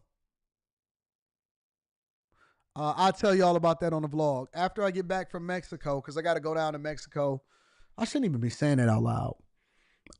Then we're going to start moving it up, but we're going to have a longer show. So right now, we're between 10:30 and 10:45 Eastern. All right. Shout out to you, Urban Singh. Abe the Hunter says, get your back, master. Sometimes you have to type that way so that the chat can go through. YouTube be tripping. Christopher Mayberry says, is it possible that some of the kids they're looking for were on the boat that hit the bridge in Baltimore? I don't know about that one. Dre with the K in the building. I appreciate you, Dre. Thank you for the $100. So people really hate what Trump and Elon are doing for the country. It's crazy how everyone in the family who disagrees with me about the work that they're doing also are the ones that need financial help from me. Ain't that something? Every time, it's always the Dusties. Anton, many people need to experience pain to make changes. I agree. Ro. Thank you, my friend. Thank you for holding me down. Let me make sure that I got everybody. I don't want to miss nobody. Shout out to Islam Haroon. Says President of El Salvador is keeping it G. Facts. Shout out to Prez of El Salvador. We love you over here. Shout out to you, big dog. Anyways, make sure you hit a like for the algorithm. Subscribe to the channel with turn on notifications. Stocking up on wine because you think that 200% tariffs are about to hit. That is the narrative, and that is what people are doing today. Make sure you hit a like for the algorithm. Subscribe to the channel with turn on notifications.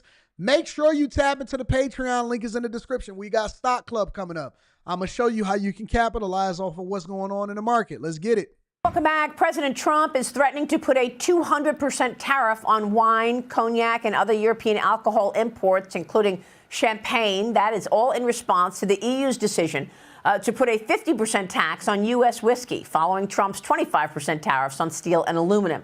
Joining me now is Stu Leonard's Wines and Spirits president, the daughter of Stu Leonard, the founder. Blake Leonard is here. Blake, great to see you. Thank you so much for being here. Good morning. You run the wines and liquors business at Stu Leonard's, and I'd like to get your take on what you're expecting from the tariffs and how that would have an impact on your business and the overall alcohol industry.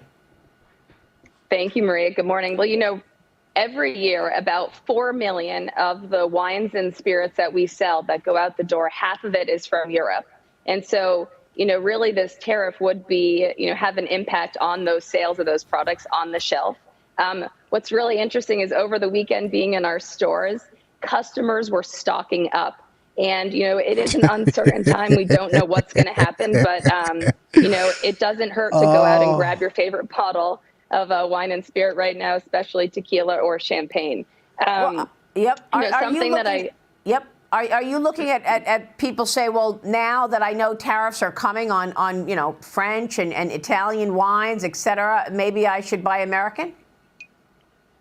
Yes, you do. And, I think this is a good example. A bottle of champagne here, this at least costs starting around $60 a bottle. You can go to California where they make sparkling wine in the same style as champagne for half the price. So you do have a lot of those opportunities where you can switch. Consumers during COVID, as we saw, they had to pivot. They had to try something new.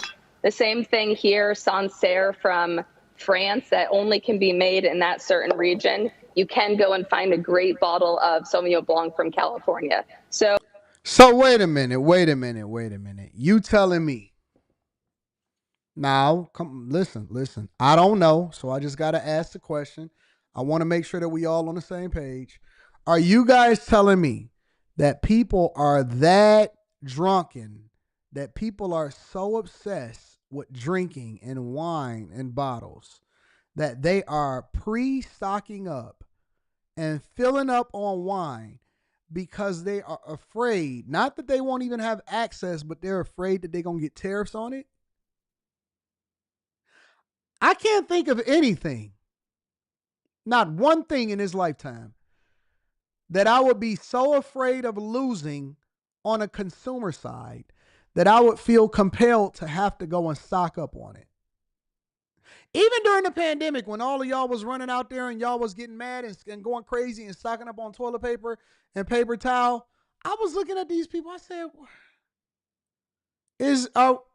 Is some they don't make toilet paper no more? What's going on?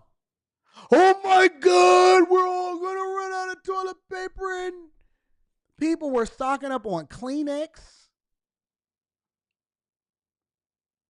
What? Oh, I can't wait for the price of eggs. Do y'all eat that many eggs? Do y'all eat that many eggs? Because I don't see nobody talking about how the price of eggs is down, but neither here nor there. Dog, are y'all that pressed for alcohol? Are you that pressed for alcohol that you feel the need to have to go and buy it in bulk and stock up before tariffs hit European wines and spirits? You know, if that is the case, then we got a bigger problem on our hands, honestly. If that is the case, we got a drinking problem here in the United States of America. We really do. We really do have a drinking problem here. So consumers will have to do that because the cost of these imported products would be so expensive on the shelf. Well, I mean, you're an expert in this. Are you a sommelier as well, Blake? I mean, you know, I'd like to get you. Yes. Okay, I love that, because then you could give us real advice here.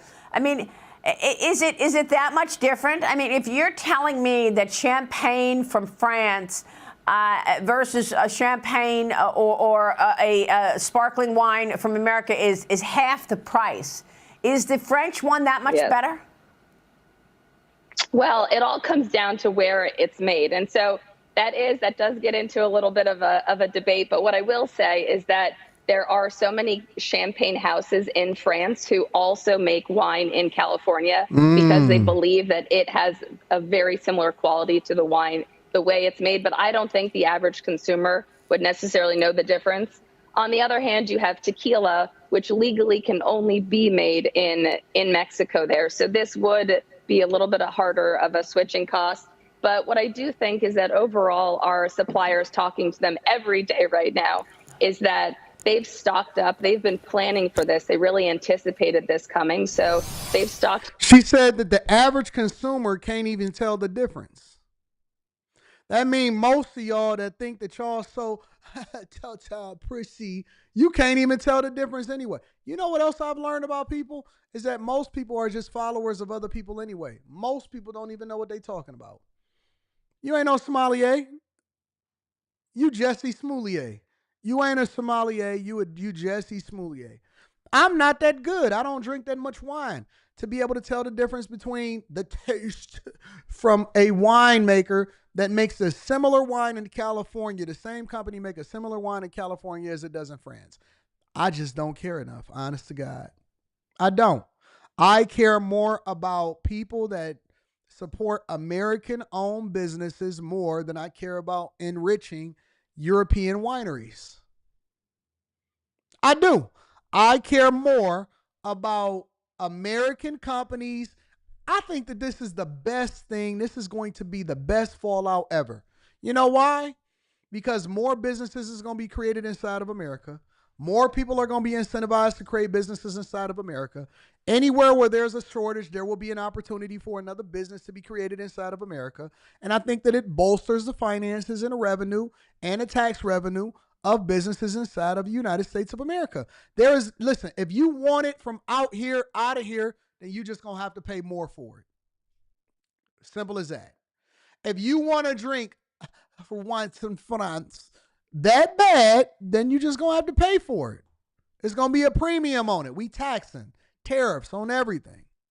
Their warehouses with as much, wine and spirits as they can right now to hold us over for, about 6 months.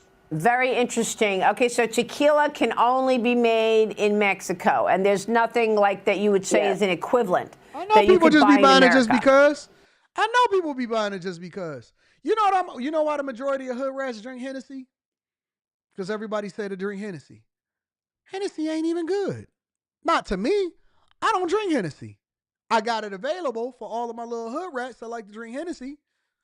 I got it available. Listen, if you want Hennessy, we're going to have Henny on deck all day long. You know what else these little hood rats like to drink? You know how I know? Well, you should watch the vlog because you'll see how I know. You know what else they don't like to drink? Casamigos. That's the first first thing that they say that they want. If it ain't Hennessy, then it's Casamigos. Usually women that are under the age of 27 that may stop by the studio or come and party or come with their friends or whatever, they all drink Casamigos and Hennessy. All of them. All of them. Casamiga. What you want, baby? You want some Casamiga? I'll take some Casamigos. I'll take some Casamigos. All of them. All of them drink the same thing. And I be wondering to myself, and one time I asked, I said, why do y'all like, I don't know, my homegirl put me up on it. Oh, so she made you drink it, and now that's the thing that you drink. Because you think that that's what all the little girlies drink. Okay, I got you. There are some agave spirits that are popping up, but right now, this is one that would be a challenge because they've been making it for, centuries this way, and Sure. And there's really not an equivalent. And what do you think is the added cost of a tariff on something like a tequila? Is it just 25%? Because that's the tariffs, 25%? Yes, but this producer here, Casa Dragones, for example, a small, really nice tequila maker. She's the first female tequila master in Mexico, and she had to, as a small business, go and make the investment here in the U.S. to bring this product in. So I don't know. I definitely think it's on the shelf where you'll see it, but it will definitely, have an impact on our importers along, and as well everyone along the supply chain. And let's talk about that supply chain, because are there other indirect costs? I mean, how do these tariffs affect other industries, like talking about leisure, hospitality? When you've got higher priced alcohol from Europe, do you just make an assumption that that cost is going to be passed on somewhere along the leisure and hospitality supply chain?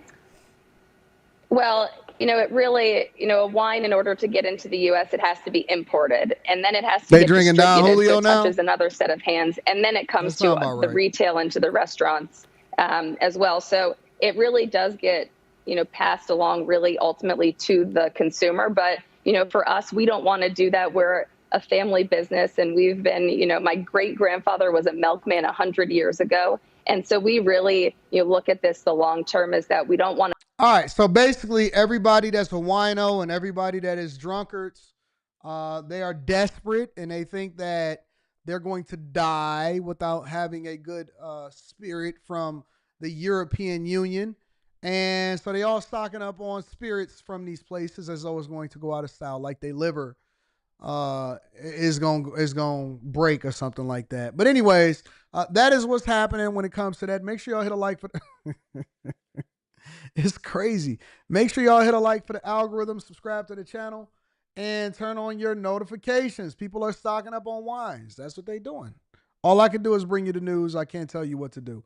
Jock says, keep running up the bag, AD. Thank you, Jock. I appreciate you. Elizabeth Williams says, good afternoon, AD. Hope you're doing well. I am. I hope you're doing better. Good morning to the greatest. Thank you, Keyshawn White. Can we get some Don't Be Dusty merch? I don't know, 392. I got some other things that I'm working on. Jason A-Team says, I think the tariffs threat and getting people to stock up is a play for certain companies, almost like they wanted to scare because people panic buy everything these days. Ever since COVID is more common, panic buying, wow. No, I don't think that's what it is. I think that we just trying to incentivize more American companies to become more profitable. Mr. Lott says, look at her and say, baby, this is an imported wine. Whole time it's Taylor Port. Baby, this is a Macallan 18 when it's really old granddad. Shout out to my dog, Mr. Lott. I appreciate you. Thank you to everybody that holds us down. The next thing that we want to talk about, and I always like to make sure that I acknowledge the Democrats. I always want to acknowledge the Democrats as often as I can, at least every other show, or at the very least, preferably once a show. Last week we talked about AOC, especially with regard to Chuck Schumer. And Jasmine Crockett is not going to miss an opportunity to get her big head in there. So Jasmine Crockett recently went on CNN to talk about the plummeting. And when I say plummeting, I mean plummeting, according to multiple different polls, including a CNN poll that said that the approval rating of Democrats is in the toilet. Absolutely in the toilet. This is Jasmine Crockett on State of the Union on CNN talking about the plummeting popularity of Democrats. Check it out. No plan, no strategy, no message. That's a quote. That's how a Democratic lawmaker was describing the Democratic Senate vote with Republicans this weekend to fund the government with a Republican funding bill, averting a government shutdown. But there was virtually no fight and nothing achieved for Democratic priorities. This comes as our brand new CNN poll this morning shows that the Democratic Party's favorability is at an all-time low in this CNN poll. It's just... I heard it was at 21% personally. I heard that outside polls, I'm hearing that the CNN poll is actually skewed, and they skewed it up to try to create more of a favorable perception of Democrats. The word is that it's actually closer to 20 to 21%. But that's just me. We're going to go based off of what they got to say. Either way, even at 29%, it's at a historic low. Again, I'm hearing that it's at 20 to 21%, but that's just my personal research. 29% approval. That's a 20-point drop since 2021. Joining us now is a Congresswoman from Texas, Jasmine Crockett. Congresswoman, thanks so much for joining us. Appreciate you squeezing us in before you go to church. This has been a rough 72 hours for Democrats. I want to play some of what Democratic Senate Leader Schumer told me on The Lead on Friday about his decision to vote with the Republicans to fund the government. Take a listen. A government shutdown gives Donald Trump, Elon Musk, and Doge almost complete power as to what to close down because they can decide what is an essential service. If they determine that SNAP, kids shouldn't get food, is not essential, they can just cut it out summarily. They could fire half the workers in the federal government. It would have been a far worse consequence. So he's saying that the path that House Democrats wanted would have presented a worse consequence. Is he wrong? He's absolutely wrong. I mean, look at the reality of the votes, right? I understand that the American people are frustrated. Please believe many of us did not sleep because we were calling and trying to impress upon the senators the importance of pushing back in this moment. And as you saw, we had all but one Democrat in the House that voted for this. So that's 212 Democrats in the House. And then you had the vast majority of senators vote for it or vote against it as well. And so the idea that Chuck Schumer is the only one that's got a brain in the room and the only one that can think through all of the pros and cons is absolutely ridiculous. And Jake, you and I both know that this administration could care less about whether or not they violate the law. Wait. Maybe I'm a little off. Maybe I'm missing something.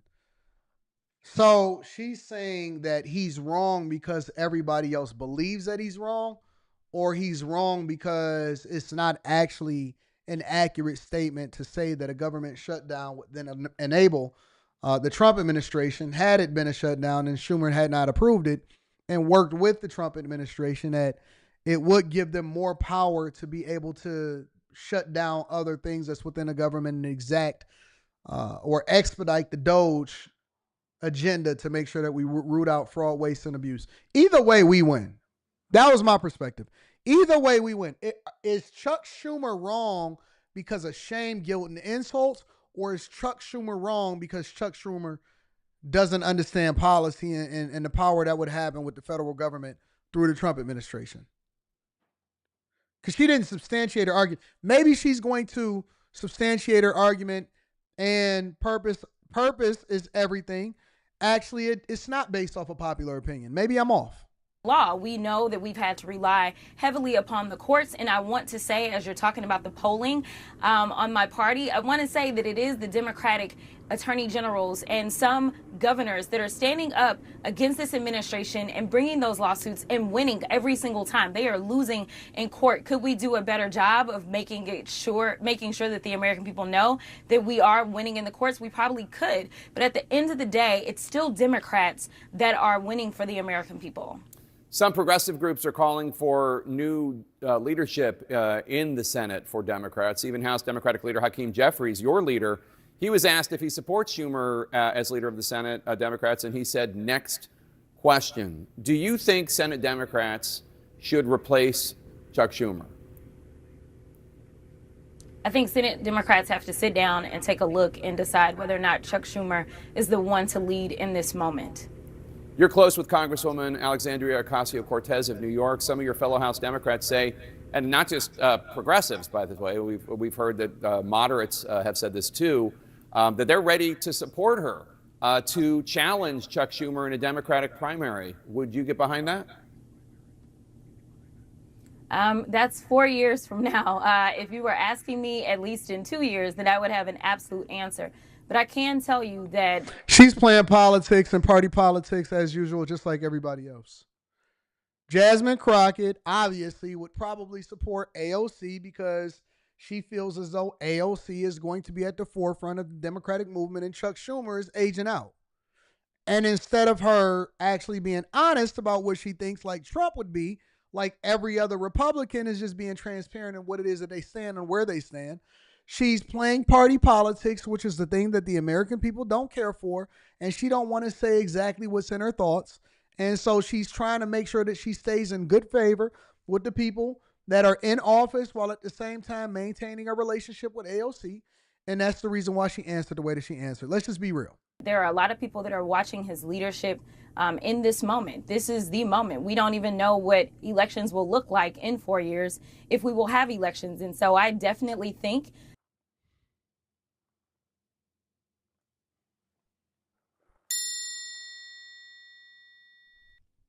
that younger, fresher leadership may be something that many of us, not just depending on what part of the spectrum you're on, but many Americans may be looking for, especially in the state of New York.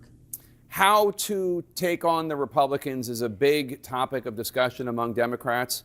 Last week, you were one of those who participated in a Choose Your Fighter video. It got some...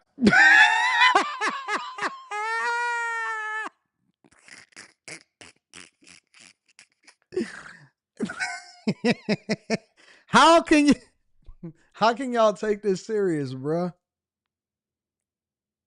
Yo, I could never be a part of the Democratic Party. Imagine being a Congress member and they come up to you and say, yo, Anton, everybody doing it. This is the new trend. We got this person that's on TikTok that got a bunch of followers. They created this Choose Your Fighter campaign. Oh, yeah, what's the Choose Your Fighter campaign? You got to jump up like a Mortal Kombat character or a Street Fighter character, and you just got to kind of move around like a and they're going to go with a Choose Your Fighter campaign. Look how dumb this looks. Look at this. Participated in a Choose Your Fighter video. It got some criticism online.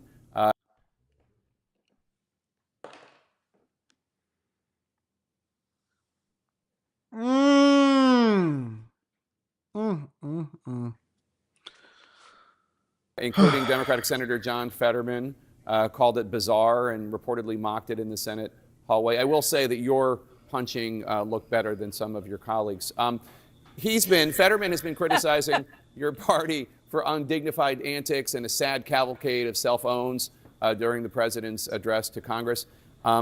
What's your response to Senator Fetterman? He's not the one to talk about anything. I mean, this is a guy that doesn't seemingly want to own a suit. I'm not really sure.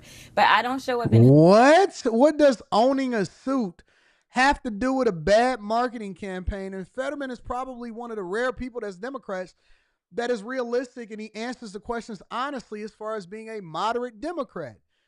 So now she's going to throw ad hominem attacks because he said that it's bizarre and these people are being disruptive when it comes to Trump's State of the Union address. Okay. And the first thing that she says is that Fetterman doesn't want to own a suit. Man, y'all can't take these people serious, bro. Hoodies when I'm going on the floor. And so the idea that you would say that we could not have a moment in which an influencer asked us to do this. Now, I'll be perfectly honest with you and tell you that when she asked me to jump, I said, did you ask my older colleagues to do this? Because I feel like you're picking on me because you think that my knees are a little younger. And I did not know who all was in this particular trend whatsoever.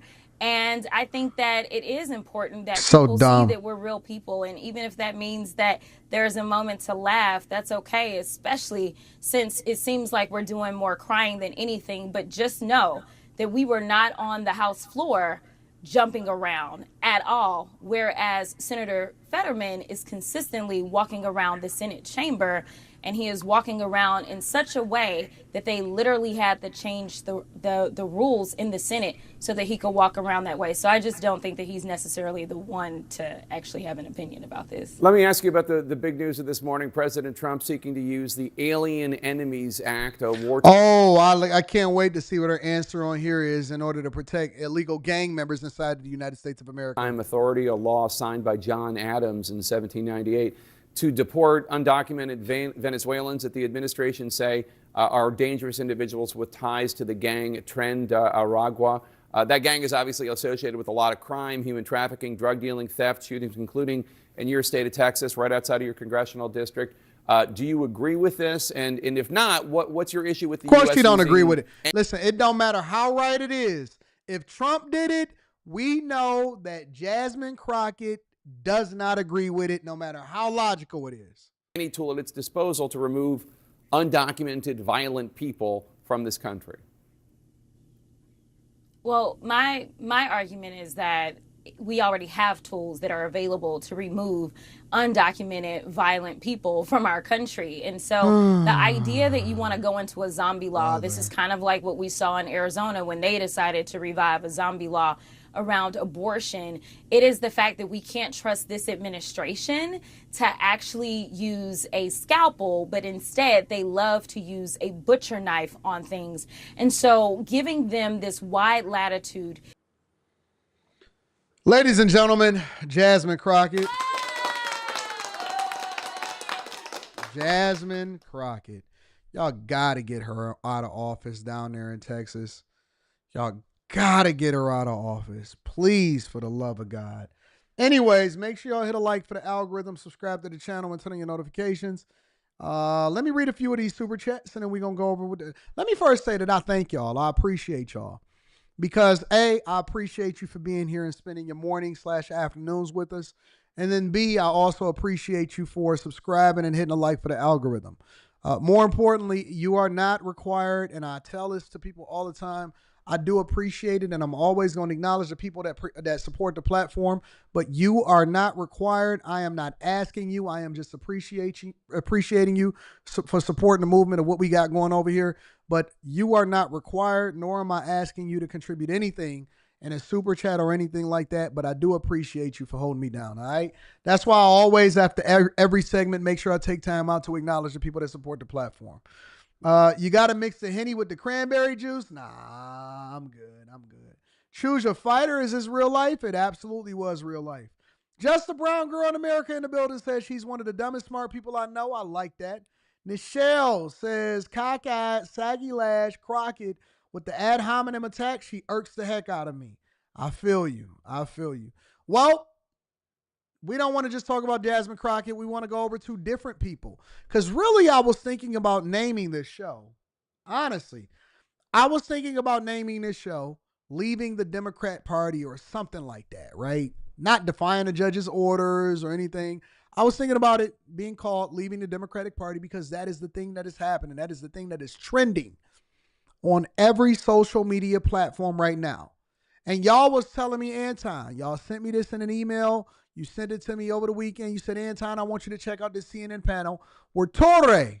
Now, Toure is a former journalist, or maybe you can call him still a journalist, but he was a person that was a part of the music industry all throughout the 90s and the 2000s that was doing stories and reports and stuff on a lot of the music artists. And now he has recently started to transition into his thoughts on politics. And he's talking about Donald Trump and not like us. And he's still dibbling dabbling in the music industry. And recently he appeared on the CNN panel. And you guys said, Anton, look at this. Toure is saying that he's thinking about leaving the Democrat Party also. I said, well, you know, maybe he'll give it a try because maybe he speaks for a large majority of the people that are thinking that the Democrats are no longer the party of the people, which they haven't been in a long time. They haven't been ever, in my opinion. But the party of black people, the party of people, the party of people of color, whatever you want to label it. He appeared on the CNN panel when he was saying that apparently he's thinking about leaving the Democratic Party. Check it out. The grassroots is furious, right? Most of the caucus is furious. I never before, my parents were Democrats. I've been a Democrat my entire life. Never before did I say, I should leave this party, because if democracy is at risk and you had no idea what to do and you have no plan, and even now at this moment, you know nothing of what to do and you're capitulating to this is disgusting. Are you thinking about leaving the Democratic Party? Is that what you're saying? Yes, me personally, yes. I'm not an elected official, but I have always voted with the Democrats. Over this issue? Yeah, over the inability to figure out what to do in the face of fascism and the rise of Trump. I hear you. In the face of fascism and the rise of Trump. I think that word is one of the most overused words that we see happening or being used out here when it comes to politics right now. He's a fascist. In the face of fascism and the rise of Trump. Newsflash, Trump already served as president one time and he's president again. And so he's saying basically that he's thinking about leaving the Democratic Party as a result of their inability to solve for fascism and the rise of Trump. Where y'all going? Because if you still hate Trump, then that means that you're probably not going to ever embrace being a Republican. So what are y'all doing? Y'all going to be Democrats, or y'all going to be liberals, or y'all going to be Democrat liberals that are voting independent? What do you want to be? What are you going to do? Look, just because you're mad don't mean that you're going nowhere. I don't believe that any of these people want to leave the Democrat Party. I just think that they disappointed in the people that they got rocking out with them. Because you can't espouse the type of values and the things that he's saying is still going and leaving the Democrat. What you going to do? Well, I'm independent. Well, what do you vote? I still vote Democrat. Okay, well, then you the same person that you was before. You just upset. One of the big overused term, rise of fascism. On that, the inability to have a plan. Main toe, listen, most of these people is fake independence. You know what an independent is nowadays? And I'm not saying that it's not some people out there that are true independents, but independent really used to be a party, or there used to be people that were independents that truly was open to the ideas of any party, not just Republican, not just Democrat, any party. They were open to the best candidate, and you know, their views or their values was not aligned with any one party, but they went with the best available candidate. That was really a summary of what an independent was. That they didn't lean too far to the left, they didn't lean too far to the right. Now it's very easy to pick a party because I think that the Democrats are so extreme to the left that Republicans are espousing some values that even Democrats used to hold back in the 90s and the 2000s. And most people say that they independent. They don't say it because they in the middle. I think that most people say that they independent because they really want to be Republican, but they don't want to be accountable to their Democrat friends. That's what being an independent means today. Obviously, for most people, you can't put everybody in the same boat. Being independent means this: that you really want to be a Republican. You align with Republican views, but you don't want your people to call you a Trump supporter. That's what being independent means today. So then when Democrats or when other people that want to leave the Democratic Party, or people that are really conservative, but black people, and they don't want to be not out of the 92%, 93%, they say, and I'm independent. So this is what's wrong with the Democratic Party. And I'm an independent, but this is what's wrong with the Democratic Party. For most of y'all, don't tell me no, it doesn't, lipstick forever, because again, I said this is not for everybody. I said, but this is absolutely, positively for most of the people that say that they're independent. They have conservative views, but they don't want to be identified as a supporter of MAGA.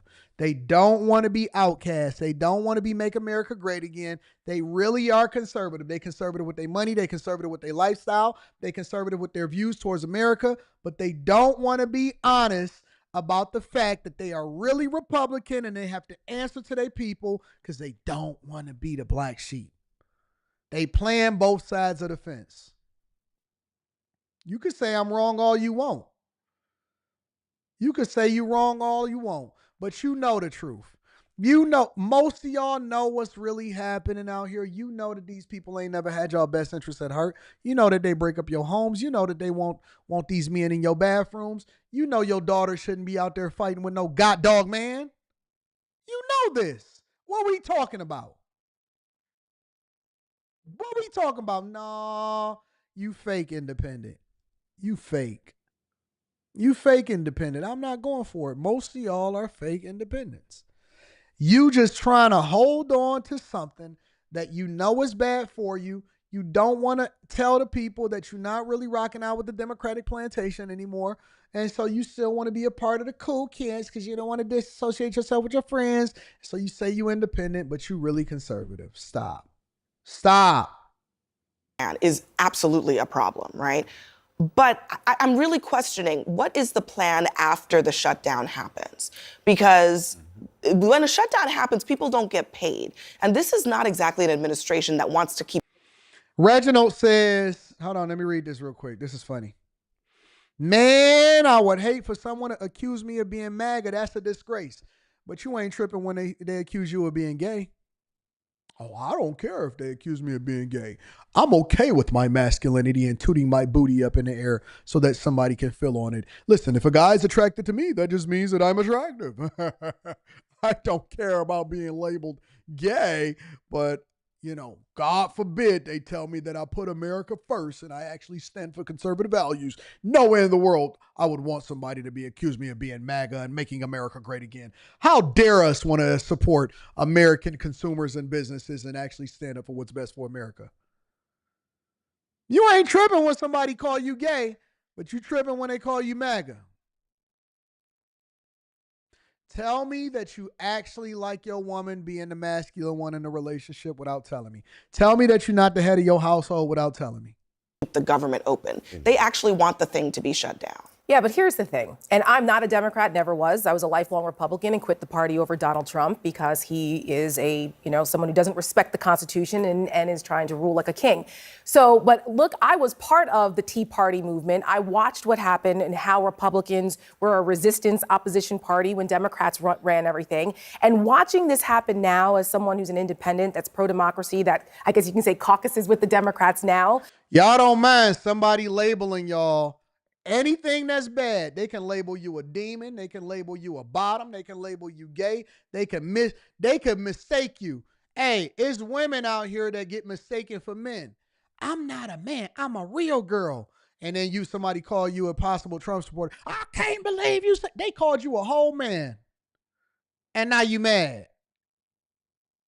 I don't like Trump. You got all his books. It is very frustrating.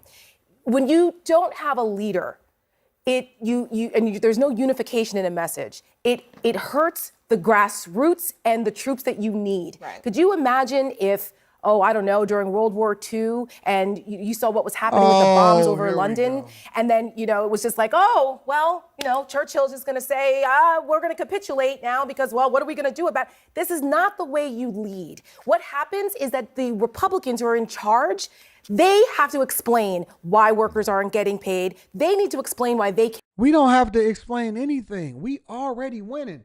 When you're a winner, this is the thing that Democrats don't understand. And this is the reason why Democrats, to a larger extent, have a plummeting.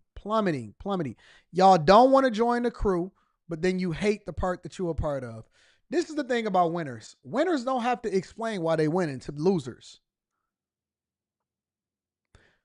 Let me say it again to the people in the back. Winners don't have to explain to losers why they are winning.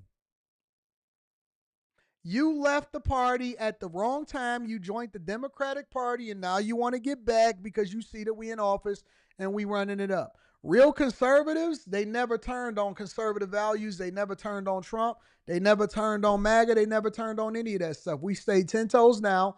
All 2021, 22, 23, 24, and then we just stayed down and we took our party back. Y'all just flaky.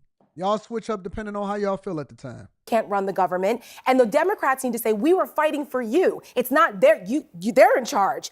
And show that people are being fought for. I'm watching what's happening. And when you have a demoralized base, You're never going to lead an opposition. If you don't have the chutzpah, if you don't have the intestinal fortitude to lead, then get the hell out of the way, Chuck Schumer, and let the people who are willing to fight for their constituents lead the party. Because this is not the way to win. Okay, she makes a compelling case that this is a leadership issue. Okay? 100%. And I get that. Chuck. Look, as the Democrat who gets Democrats elected at this table, with all due respect to all of my friends, there's a lot going on all at the same time. And stay with the old Mexican redneck, and I'll talk slowly for everybody, is that when you're not in charge of Jackass, you've got to do something. And to your point, there's a lot of people that feel like you feel about this party right now. And as you go through race after race after race, there was a whole bunch of people that voted for Donald Trump. Democrats first have to realize that and understand why they voted for Donald Trump. And then they should realize, what does it mean to actually fight? Democrats have been in charge for a long time. Some of the same people. I ain't got here to throw hate at nobody, but the anxiety is very real in America right now, and that's why Donald Trump was elected. So do you think they should have stopped this thing and shut the government down? That is really the question. Look, as the political consultant here, it's not Dems shutting the government down. It would be Republicans. That's what the Republicans. Why is everybody talking and she asked them specifically? Okay. Let me rephrase.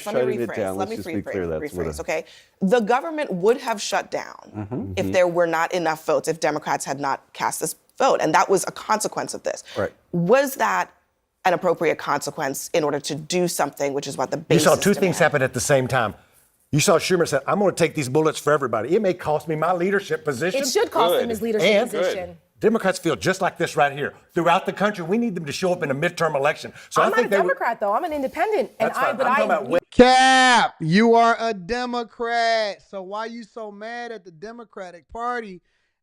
Didn't I just say this? Didn't I just say that it's always the ones that's the most passionate, but then they all of a sudden say, but I'm not a Democrat, I'm an independent. I'm not a Democrat. Republicans are like, man, shout out to Chuck. We rock with you. We love you. We appreciate you. Democrats that don't want to tie themselves to a losing party, because everybody is a Democrat when Democrats were winning. Nobody is a Democrat. All of a sudden, everybody is independent. You can't find one person. I had the time of my life trying to find somebody that said that they voted for Joe Biden in 2020. All of a sudden, nobody voted for Joe Biden, and he had over 80 million votes. They said that Joe Biden had more votes than any president in history.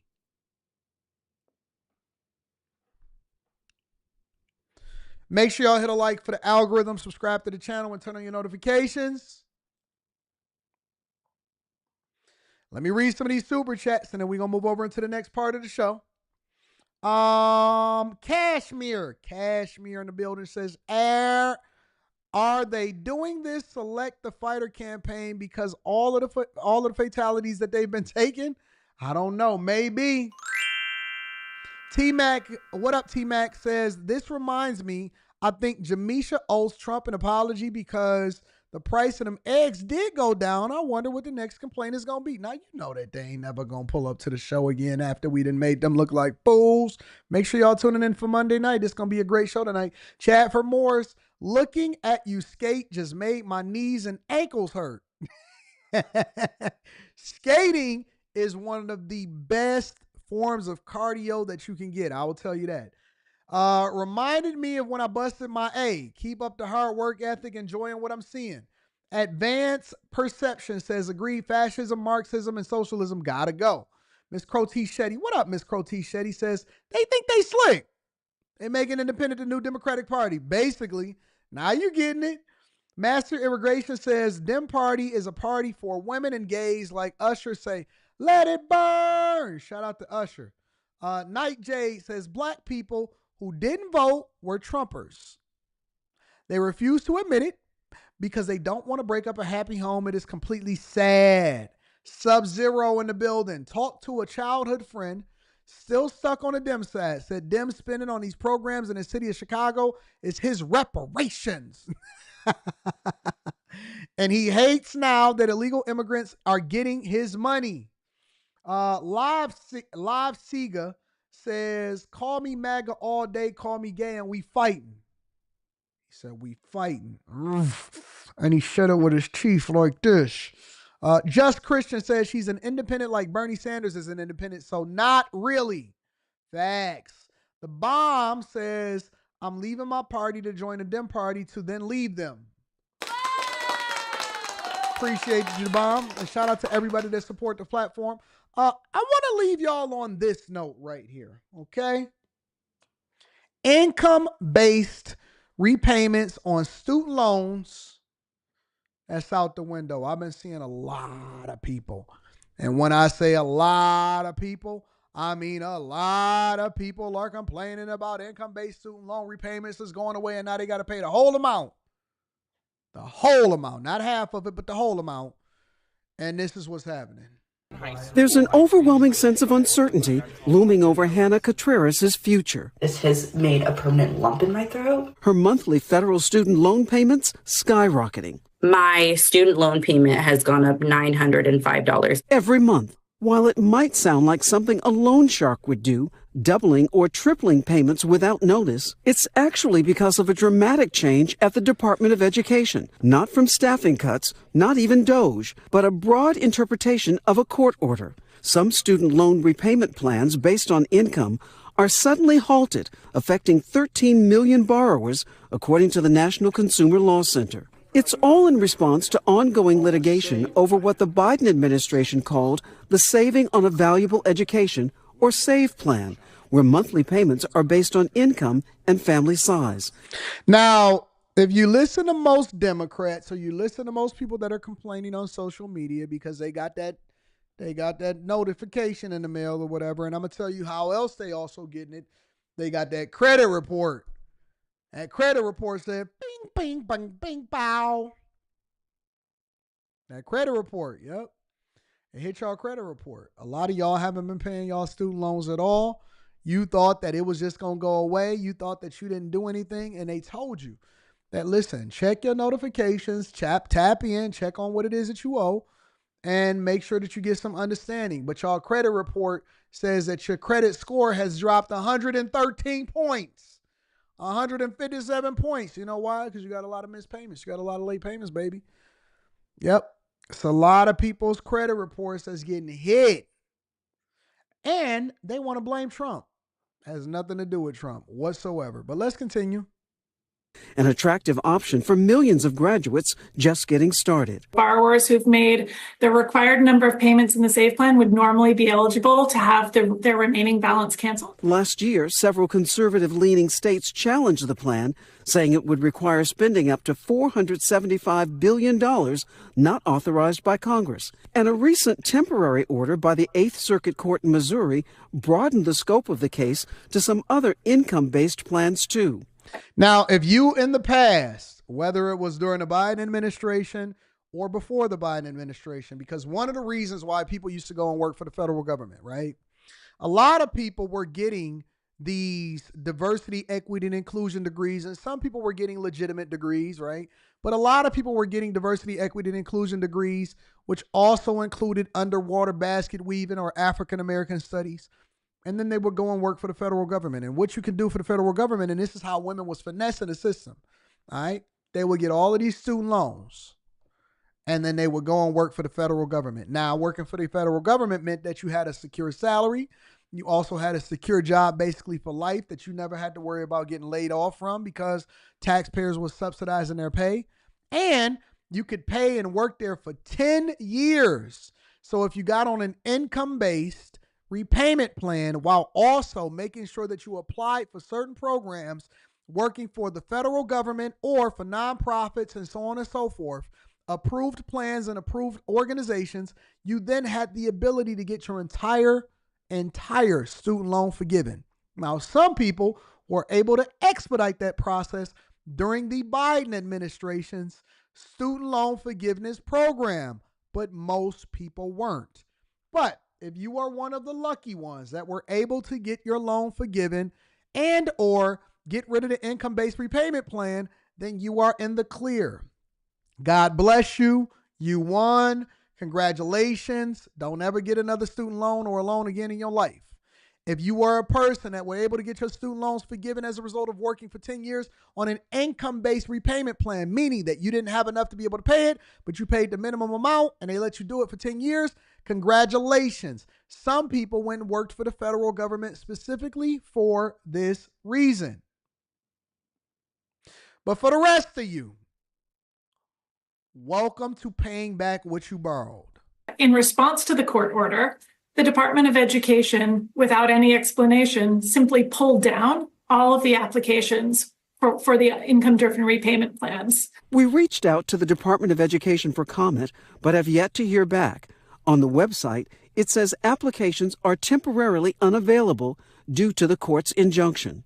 Consumer law experts like Abby Safroth say the DOE is going further than it needs to. It could keep allowing borrowers to apply for and to stay in the other plans. Now Contreras, with her monthly payment soaring and no increase in salary, is trying to figure out what's next. I did everything I was supposed to so that I could be in the desk I'm in right now. Shout out to Robert. And yet I may have been better off doing something different.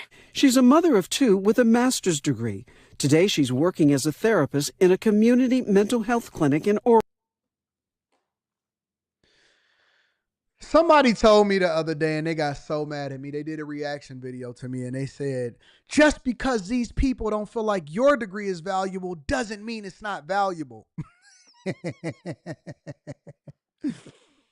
To which I then would respond and say, well, the value of something is what somebody else is willing to pay for it. So you can think that you're valuable. You can let these people say don't body shame you. You can let these people tell you that your degree means something.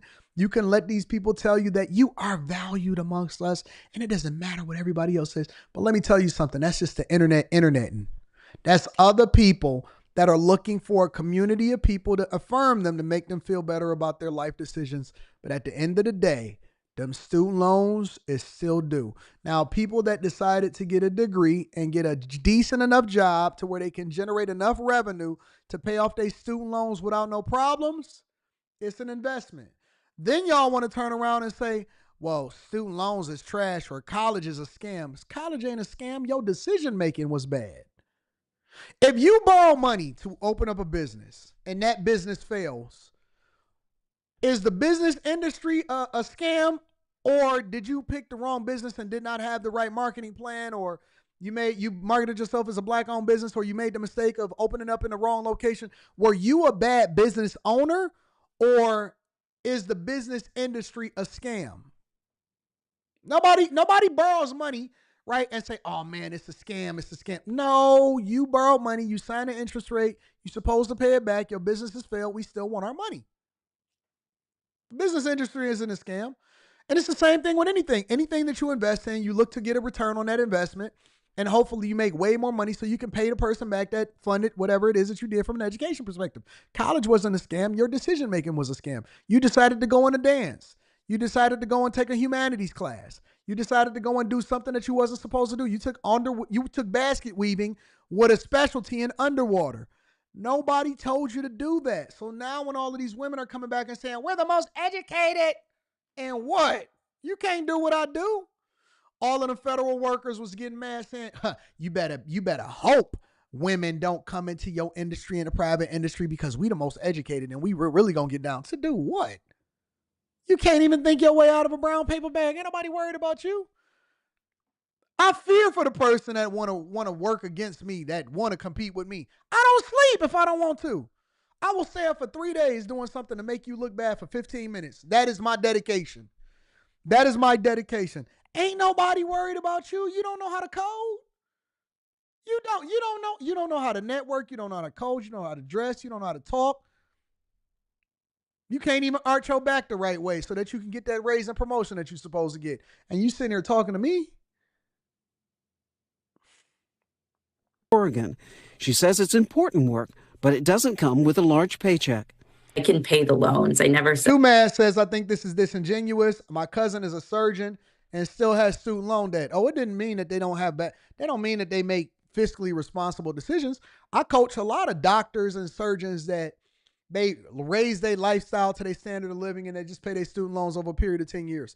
It don't mean that they not smart. It don't mean that they not stand down. They'll go out and they'll buy a car and all of that. Listen, come on. I need y'all to really, really think y'all way through this too, man. Baby. And I'm not picking on you. I gotta be real, AJ.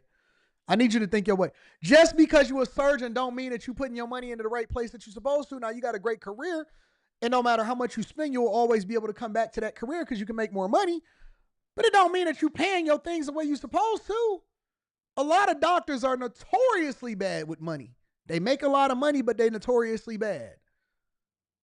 But they got that safety net because they can always come back to whatever it is that they do for a living and make more money. Come on, come on, come on, come on. Come on, y'all. Come on. We got to think our way through this. We got to think our way through this.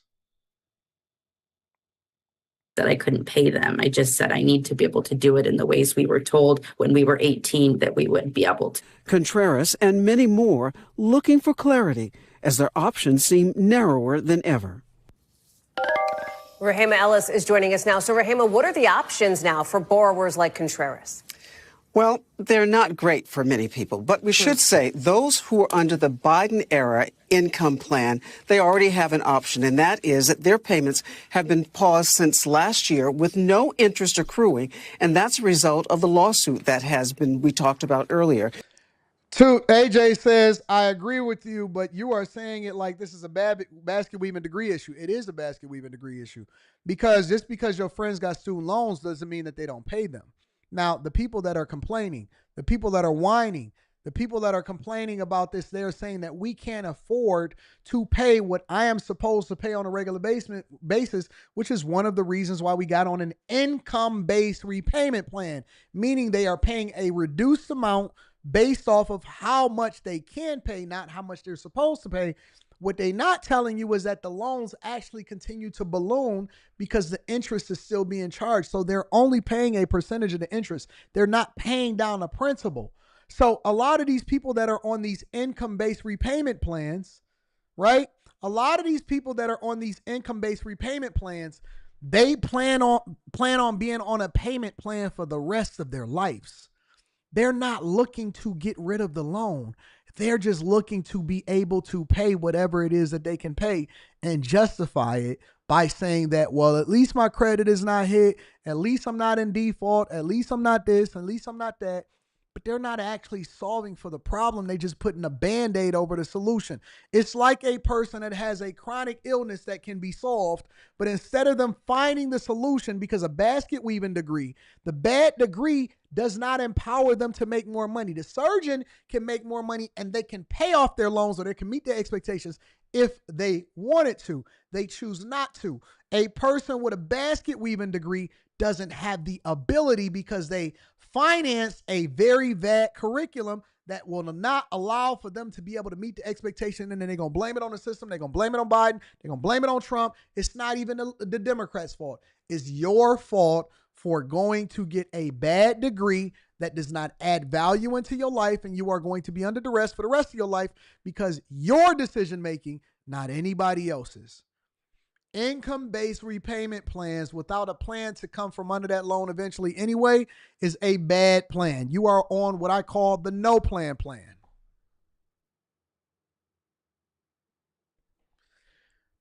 Nina said these loans are sometimes predatory. Then why y'all keep asking for them in the black community talking about we're underlended, we're underrepresented? Come on, man. Y'all got to pick something. You can't have it both ways. Regardless of whether it's predatory or not, you don't have to accept it. You don't have to accept it.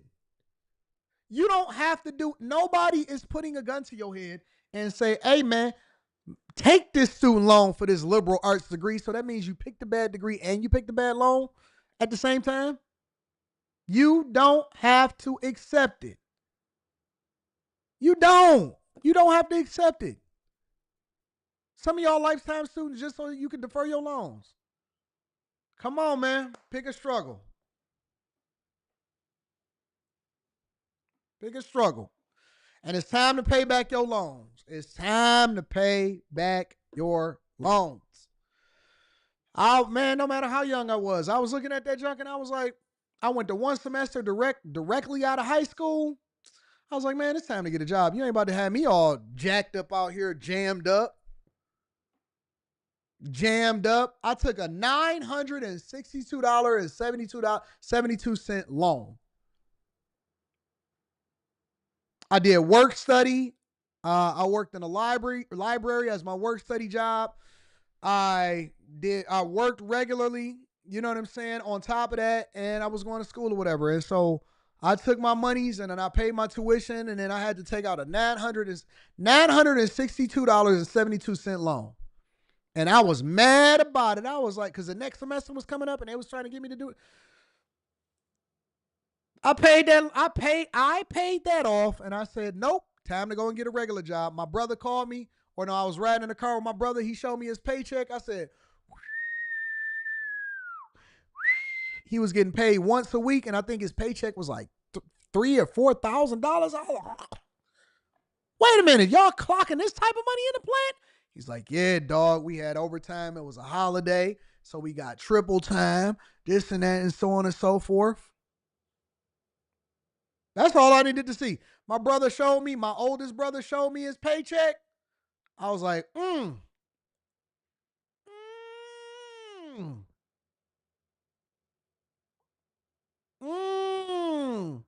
was like, put in a word for me.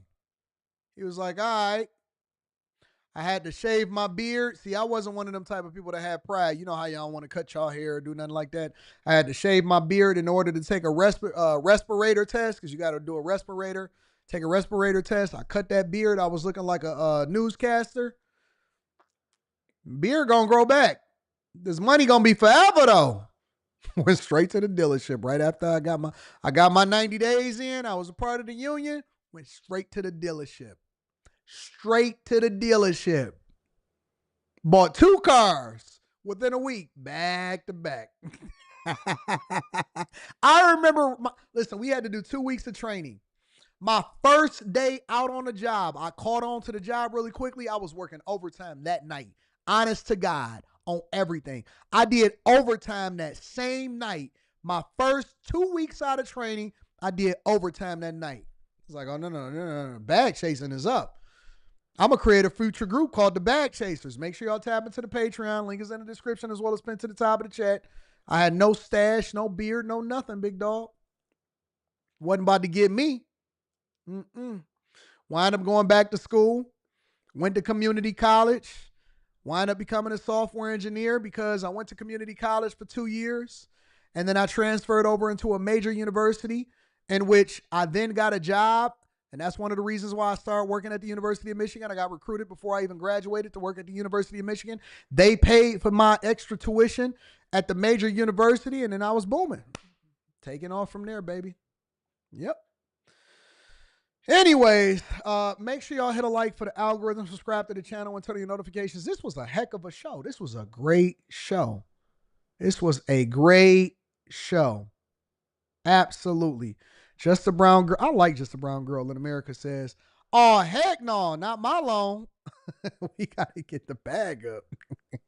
Enforcer 2K9 says, who's a real predator? It's the one that give out the ones who give out high interest rate loans, or the people that take out the loans with no intention to pay the money back. Oh, that's a good one. Mr. Lott says, in today's world, anything that can't be understood or solved in a day is a scam. Ain't that what they say? Great show. Anyways, I would encourage you guys to, again, subscribe to the channel. Tune into the Monday night platform with my girl Q. We going to get it popping. I love you. I appreciate you. I think that y'all are the greatest audience on earth. Greatest audience on earth. I would rather have anybody but y'all. Shout out to y'all. I love y'all. I appreciate y'all. I'm going to holler at y'all tonight. Peace.